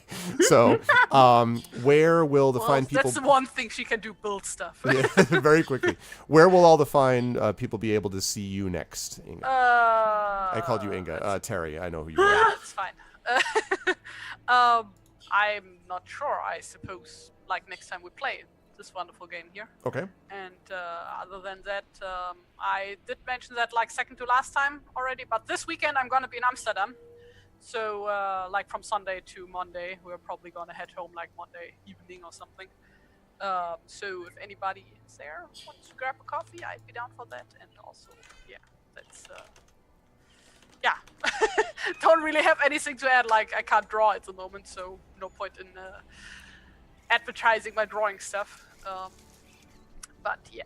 But soon that will be returned. Yeah, soon. hopefully. Yes. God, Yes. so yeah. annoying. Like I've been like doodling on my notes here. Yeah. Kinda, and like every 5 minutes I have to take a break because my arm starts to hurt again. I have like this need to doodle all the time. It's awful. Just work on the offhand. My left hand is useless. Like it's good for holding rings on it. That's all it's good for. But yeah. Also, I hate Walter. I just want to say that. I hate him so much. Screw that guy. Destroy him so badly. But he's like so Joffrey. He's like, so oh he's my so God. charming and not at all manipulative. I don't know what you No, mean. not at all. Sadly, guys, I need to run now, so I will just exit. But Okay. I'll see you guys later, and see you next month. And bye bye. Sounds good. Thanks, Mel. Take care. All right, moving along. And bang! Yeah, there go the windows. All right, I'll try. That's okay. That's fine. I'll adjust. Let's. So thank you, Terry, very much. Good stuff, as I said. And yeah, fear not. I understand that it's freaky at the moment, but I'm sure that things will work out in the end. And there will be good things waiting on the other side of that in terms of art stuff. He said possibly, but I will not say any more about that at present. Well, I have to hear from my doctor first. Yes. Okay, so moving right on down the line, we have now, of course, Robar Staunton, played by our good friend Will. Will, great job tonight. Again, I really enjoyed watching you roll with the punches with Robar, sometimes literally. So funny. It was good to see that, but also to get some really good character moments that were consistent with him at the same time as also dealing with these moments of failure that occasionally occurred and all that. So you did a good job. Of that, yeah, he's a lot of fun to play. Still feel like we're just starting to find out more about him. Yes, I agree. I agree. The friendship with Inga is super fun. And his own moral differences to the rest of the party are very enjoyable to roleplay through. So I enjoyed being the bad guy, Mm-hmm. Love playing villains. So I think Robar's probably got a little bit of villain in him, and the more he sees Volta and he sees these guys that are like, we're gonna go through this, super tactical plan to kill the enemy. He's like, that makes sense to me. Like on a tactical level. Yeah, on a tactical level, this makes sense. So he enjoys that, but yeah, ultimately the loyalty to his friends is pulling him through this dark spot, as he is quite a brooding character. But yeah, you can find me online. You can roleplay, I do all that stuff. We just released a new podcast today. It's a Call of Cthulhu podcast called Tomes and Tentacles. And we set it out early this morning, and we're number 4 in the US iTunes, number 6 in Canada, and number 8 in the UK. Wow. So really happy with how the launch is going. If you guys enjoy Call of Cthulhu actual play stuff, you can check that out on iTunes. It's good fun. Good fun. Awesome. That's really cool. Yeah, and Will definitely, knows how to do it right. He definitely runs a lot of great stuff on his channel, so you guys should absolutely follow and listen to all the things. And as I mentioned, you will be hearing from Will. We will have the full group together next Tuesday. Dave is officially moved and back in place, so we will have Dave, the digital DM, and Will and Askren from Exploding Dice will be back together as the Masters of the Dungeon talks about things like this, like Dungeon Mastering and stuff like that. Next Tuesday, please note the different time. It's going to be next Tuesday in the evening. I normally don't stream in the evening, but it's my spring break week because clearly we need a break after 5 weeks of class only. Anyway, spring break! It's ridiculous. But anyway, it means at least that I get to stream during a time I wouldn't normally. So we'll be doing that next Tuesday. Will, thank you so much, my friend. Good stuff as always. And then last but certainly not least, of course, is Trendane. Trend, you had a lot of chance to really put Tani's healing into work this time around. And we got some very in-depth, work with combat medic healing. I don't know where you would have gotten any knowledge of that, but it's no been idea great to see it. But it was fun to see, and it was fun to see Tani get more time where he got to speak to one of his own, and sort of chatting back and forth. That was cool. Where will the fine folks see you next, sir? Thursday on Not So Speedruns channel, where I will be once again playing City of Mist as Calvin Gannicus the Satyr. And just, oh my God, what a fun character to play, because my God, is he a perv. It's like playing myself online. It's just amazing. Yeah, there, and then I believe back here on Saturday. Saturday for Infinity and Beyond, which is that stuff is picking up too. They're trying to get into Zonthal's Tower, and that's some good stuff. Yeah, I have not been able to get out of my head the next meeting between Fifley and Ontharr Froome. Yeah, I can easily see that the Fifley's going to hate him too. Mm-hmm. It's just gonna shut up and answer my question. Yeah, shut up. Yep. Oh man, it'll be interesting to see how that goes down. And yeah, those guys are definitely entering the end game of a long running campaign, which is it'll be an extended end game, but it's going to be pretty sweet. So I'm excited, and you guys should be too. And you should check that out on Saturday with the Infinity and Beyond crew. All right, I am going to close up shop and let these folks vote on their chat chosen game of the month. But I will let you guys go. So Terry, Will, Tren, as always, a great pleasure. Thank you all so much, and I will see you guys next month / back here, depending. Chat, can we get some love for all our wonderful players? Not some, all of it, all of the love, all of the love, all the love. Bye, guys. Okay. Lovely, lovely. So much fun, as always, to do that. All right. So that is going to do it for that. But do not leave quite yet, because we do have one other thing that we've got to do. And that is that we have got to do the vote for the nominations for the Chat Chosen Game of the Month. So I almost hit stop streaming. That would have been silly. Let's actually hit studio mode instead. Ah! Ah! Jesus, what am I doing? What? No, go away. Don't play that video. No one saw that. Professional. I'm super professional. Don't try this at home. Whew. Alrighty then. There was no video that you just saw there. Everything was fine. Anyway, all right, so we're going to do our vote for the Chat Chosen Game of the Month. Now, if you guys have not seen this before, the way that the Chat Chosen Game of the Month works is that we're going to take nominations, and then when we do those nominations, right after I take off the stupid autofocus that I didn't ask for and don't want, thank you, camera, then when you actually see the vote up there, then I will take nominations for this game. Now, I reserve the right to veto anything that doesn't fit the description, anything that doesn't fit basically what I'm looking for. So I reserve the right to veto that. But that's, you are welcome to try to decide to nominate a game that you'd like me to play. Just give me a second. There's Arvbot showing up. Hello, Arvbot, to you. There's Arvbot. All right, so now the question is, what game should I play this month? I will take the first 6 nominations. The first 6 nominations, again, I reserve the right to veto these if they are either horror related or if they are just like, whatever they are. I reserve the right to do that. So what should we play this month? So I will take nominations. What games would you like to nominate for me to play?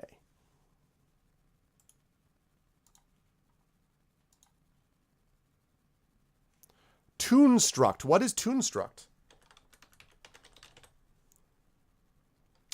Toonstruck. Okay.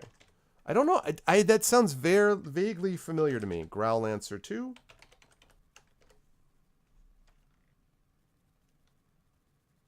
Last Day of June. Okay, so what is Toonstruck and what is Last Day of June? What's up, Geeky Tea Party? Thank you for the follow, by the way. I saw that you followed earlier today. I play largely role-playing games, either tabletop or video games. I'm doing currently a playthrough of Pool of Radiance, the OG Pool of Radiance. I also do a couple of writing streams, creative writing streams, because I'm a professional author, and I'm a college professor who teaches creative writing and fantasy and science fiction, which is why my channel has a lot of time devoted to it. So we play a lot of story and narrative-based games. I don't just do RPGs, but I tend to focus more on those because of that, fitting that description. We like to think that I think we have the best community on Twitch, and we have a group of people that I think care about each other and care about what happens on the channel, and so that's basically the idea there. Whoever this is, Thor, can somebody ban this person, please? Oh, it's still the same interactive adventure you were pushing for 4 months. Okay. Yeah, can we ban this thing? Yeah, an encounter of roleplay is good people. Will is good people. Tales of Berseria. Really trying to get over to my channel.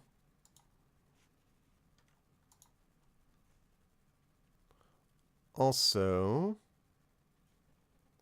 yeah, I do not understand. That's a new one. I'm going to put in a GoFundMe. That definitely is a new one.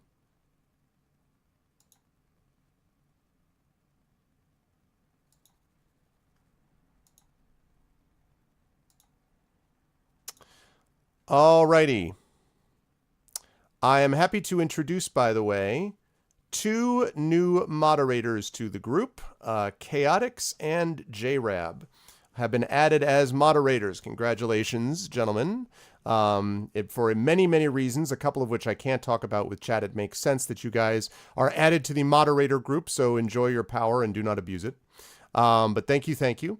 Let's see. So we've got Toonstruck as Christopher Lloyd as the main character. Nice. All right, that's cool. Tales of Berseria, it's a JRPG. Cool, cool, cool. No. Yep, you're a mod. Yep, you gotta behave. Geeky Tea Party, I've actually played Hand of Fate, but I will put in Hand of Fate 2. I streamed the entire game. I really liked Hand of Fate, actually. Oh,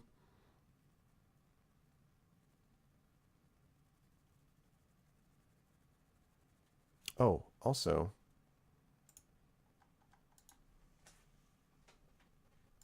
One other one also.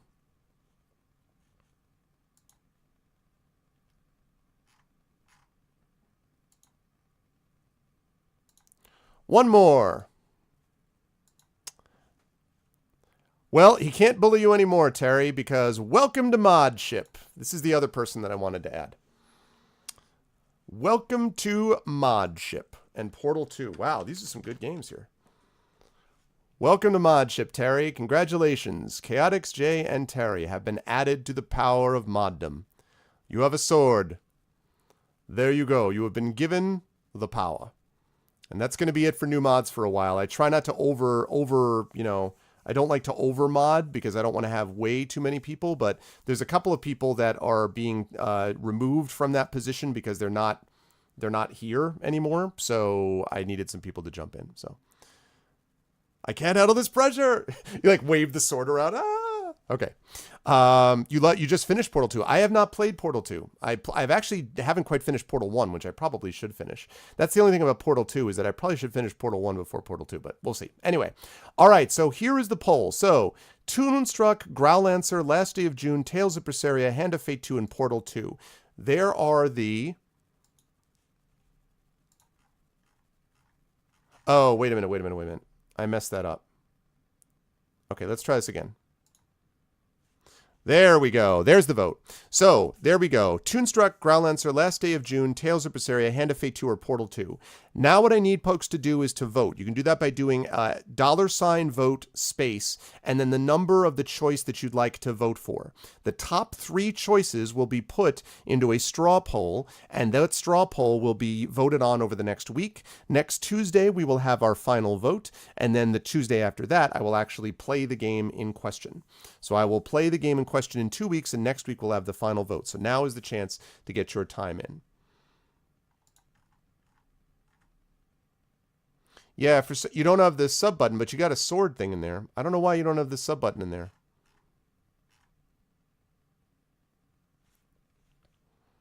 So again, top 3 choices.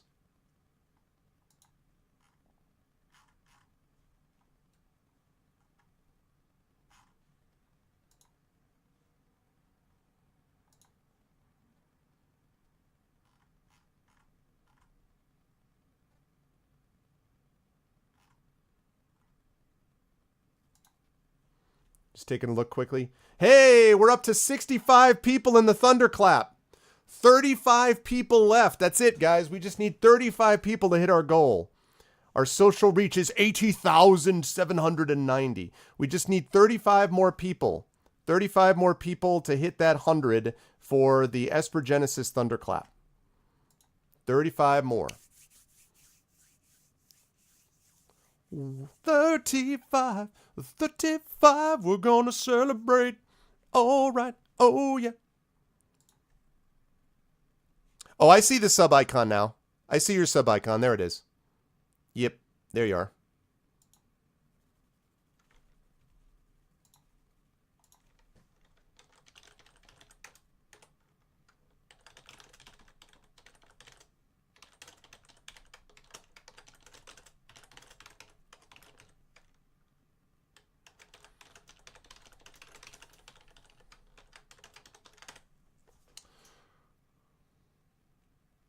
Oh yeah, my pleasure, Chaotix, and my apologies for not picking the right graphic at first. That was my mistake. I was doing it because I knew I wanted to reveal it today, and then I had forgotten that I should have mentioned, hey, should we have this? So my apologies. Also, Chaotix, I fixed the, you may notice that I fixed the logo situation. I fixed the logo thing everywhere that I could, so. No. But there's a couple people like, there's a few people like, there's basically 3 or 4 people that are never here that I'm going to unmod. Like literally haven't been here in months. So I'm going to unmod them because they're just not here. Which is fine. They don't have to be here, but like there's a certain point where if you're not ever going to be on, then I can't use you. So yeah. Yeah. So thanks for letting me know. Really excited though. That's good. 65. I'm very happy. We're moving on up. Oh, and by the way, while we're finishing up voting, in about 35 minutes, I'm going to be over on GOG. Now, unfortunately, we're not going to be playing D&D over there today because Saber, unfortunately, Dark Saber's schedule didn't work for it. So we're going to have to reschedule that. And we can't reschedule it to the 20th because of something I'm going to announce when I get over to GOG. So I do want to mention this. I'm going to be making another announcement that is GOG related, and I'm going to be doing that over on GOG for Pen and Pixels at 4 p.m. Eastern, so about 35 minutes from now. So you definitely want to make sure that you stop by for that. I'm going to be playing Divinity Original Sin 2, continuing my playthrough, but I have an announcement I'm going to be making about something happening on the 20th. Storm King's Thunder should be happening, if all goes well, on the 27th. We've had to reschedule a couple times because of various reasons, so hopefully we should be able to reschedule for the 27th. So the bit about selling my son cost me my mod ship. No. Is bribing for boats. Yes. Okay, I'm going to last call this, folks. I'm going to last call. Right now, Toonstruck and Portal 2 are tied, but I need one of these other games needs to get another vote, people, because we need 3 distinct top ones. I don't want it just to be between Toonstruck and Portal 2. So I need one more here. I need someone to vote for one of the others. Growlancer, Last Day of June, Tales of Berseria, or Hand of Fate 2, so that we can have our top 3.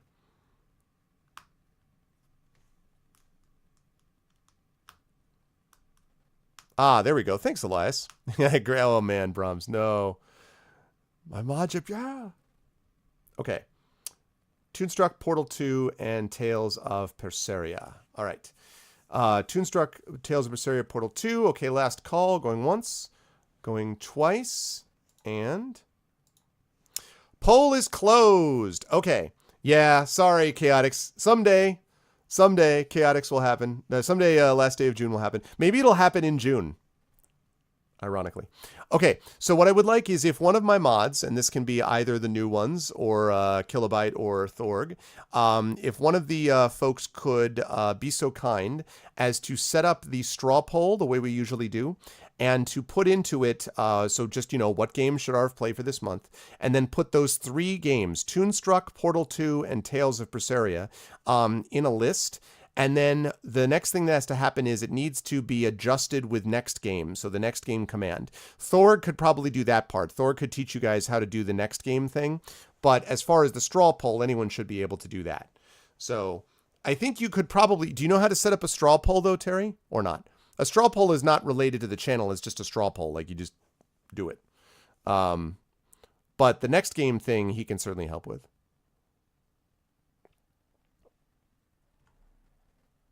Oh, you never did that? Okay. Well, then Kilobyte, or one of the other folks here, yeah.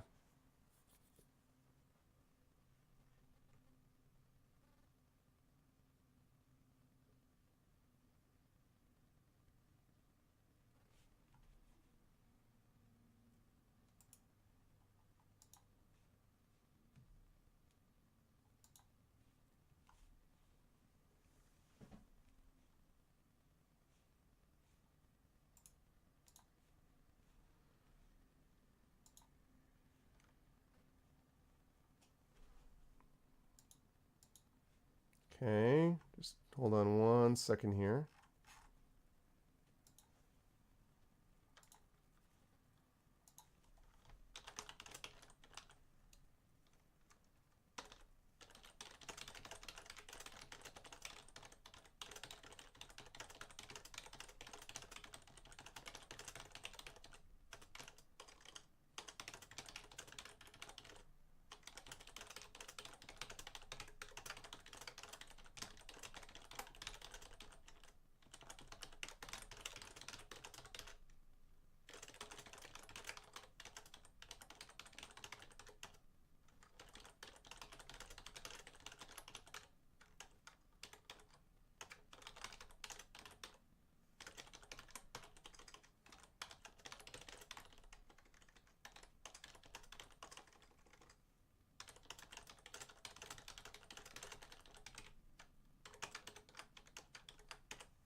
Okay. All right. Also, Elias, I just dropped you. Thank you, Kilobyte. Thank you, man. I just dropped you a whisper. Don't respond right now, but I just dropped you a whisper. So if you could check that out, like take a look at that, Elias, when you can, I'd appreciate it. Cool. Let me get rid of that. Okay, cool. So here is the poll. All right. So I see we have the poll up place. Wait, what is this? No, that's the wrong command. There we go. All right. Good. I was like, wait, what? There we go. That second one, guys. That second one right there. That second one is the one that you guys want. Toonstruck, Portal 2, and Tides of Berseria. Tales of Berseria is like taken off with the early lead. We will see how that works. Okay. Cool. Thank you very much. I've already closed the poll, so I'm going to stop Arvbot and thank him very kindly and send him away. Okay, so that is going to do it for me, everybody. Really fun session tonight. I hope everyone enjoyed it as much as I did. But now I've got to go get ready for my Pen and Pixel show, which will be at the top of the hour. I will be playing, again, Divinity Original Sin 2, and I will have a GOG-specific announcement, but it's related to me and GOG. So definitely make sure that you are there for that. Please continue to support the Thunderclap. Thank you so much to all of you who jumped in and supported the Thunderclap today. I really appreciate that. Congratulations to the new mods. Thank you also to my wonderful players today in Adventures of Middle-earth. They did a great job. So thank you to Trendane, thank you to Will, thank you to Terry Toons, thank you to Amal. Great job from all of the wonderful players. I really am loving this campaign, and I'm looking forward to more from them next month. Please make sure, if you haven't done so already, that you support the Thunderclap. Excuse me. Also, make sure to check out the YouTube with !ArvTube, the Discord with !ArvCord. Please make sure to check out my Twitter, !ArvTweets will get you there. Please make sure to check out the shop with Infinity and Beyond gear. You can show that off on Saturday when we get back to that game. That is !ArvShop. ArvTreon, the Patreon, which is sitting at 415, that allowed Stumpomatic to do that. ArvTreon will get you to that. And last but certainly not least, of course, the sub button. A few of you were kind enough to sub or resub today. So if you want to see more of this stuff, this is the place to go. I do want to mention to everybody quickly, by the way, I'm going to be over at GOG at 4 p.m. But if you can't make that, I'm going to be back at you guys on Friday, hopefully with a creative writing stream during the day. But in the evening, I've got Dungeons and Dragons with viewers. So I'm going to be doing a one-shot D&D session with viewers. So if you want to play with me, then Friday night at 9 p.m. Eastern, I would recommend you be somewhere out and about somewhere around the vicinity of your computer if you are interested in getting a chance to play basically a pickup game of D&D with a one-shot that we're going to play. So that'll be a lot of fun, and I hope you guys can join for that. Saturday, we will return to D&D with the Infinity and Beyond crew, which, as I said, is a really awesome, fun campaign also. Thank you to all of you who made this such a wonderful stream today. Thank you to my wonderful mods. Thank you to Chaotix, one of my newest mods, JRab, one of my other newest mods. Thank you to Kilobyte, of course, holding down the fort, one of my long-term mods. Thank you to Terry Toons, one of my newest mods as well. Thank you to Thorg, one of my long-term mods also. Thank you to my wonderful subscribers. Thank you to Chaotix, to JRab, to Kilobyte, to Terry. Thank you to Brahms. Thank you to Echo. Thank you to Nonstop, to Stumpomatic, and to Uncle Elias. You guys are all awesome. Thank you so much for inspiring the player when they needed it, Stump. I really appreciate that. Thank you to my wonderful viewers. Thank you to A Geeky Tea Party. Thank you for the follow. I appreciate it so much. I also love that name. Thank you to Amal. Again, thank you. Good luck on everything tomorrow, Amal. Safe travels. And again, really pleased. Good stuff that you did as always this month. So thank you so much. Thank you to, you guys should go and read her stuff and buy her books and all that kind of stuff immediately. Amal is definitely going places. She's a very, very good writer. Thank you to Victor. Thank you to Baron. Actually, don't thank you to Baron Facundo, who is spamming. So don't thank you. Thank you to Blaine Wiz, though. Thank you to Kaylin. Thank you to Kosele. Thank you to Dakame Who. Thank you to Darth Jazz Hands. For those of you who I don't know, if you like what you saw and heard, I hope you'll consider following and consider supporting the channel through the Patreon, through subscribing, the shop, the Thunderclap, whatever you're able to do is always much appreciated. Thank you to ECAG, to Aranth, to Jagtris. Thank you to Misawa. Thank you to Nordwolf. Thank you to Poltergeist Zero. Thank you to Pytrol. Thank you to Questionable Results. What an awesome name. Thank you to Stin86. Thank you to Trendane. Great job today, Trendane. And also great job to Terry. I should have mentioned when I was going through the list of mod stuff. Thank you to Terry for a great job today. Thank you to Trendane again, same thing. Thank you to Christensen. Thank you to Valerian. And thank you to Dark Coleman. Much love, everybody, you guys. are the best. Now, no raid today because I'm going over to GOG, but I will be over there, as I say, in about 25 minutes, so please head over there for some Divinity Original Sin 2. Thank you all so much. You'll hear more from Middle-earth next month, and of course, more D&D coming up on Friday with viewers, and then Saturday with Infinity and Beyond. Please support everything, follow all the things, Patreon subs, and of course, the Thunderclap. And thank you guys. I'll catch all of you wonderful people soon. Until then, be good to each other. Have a good day.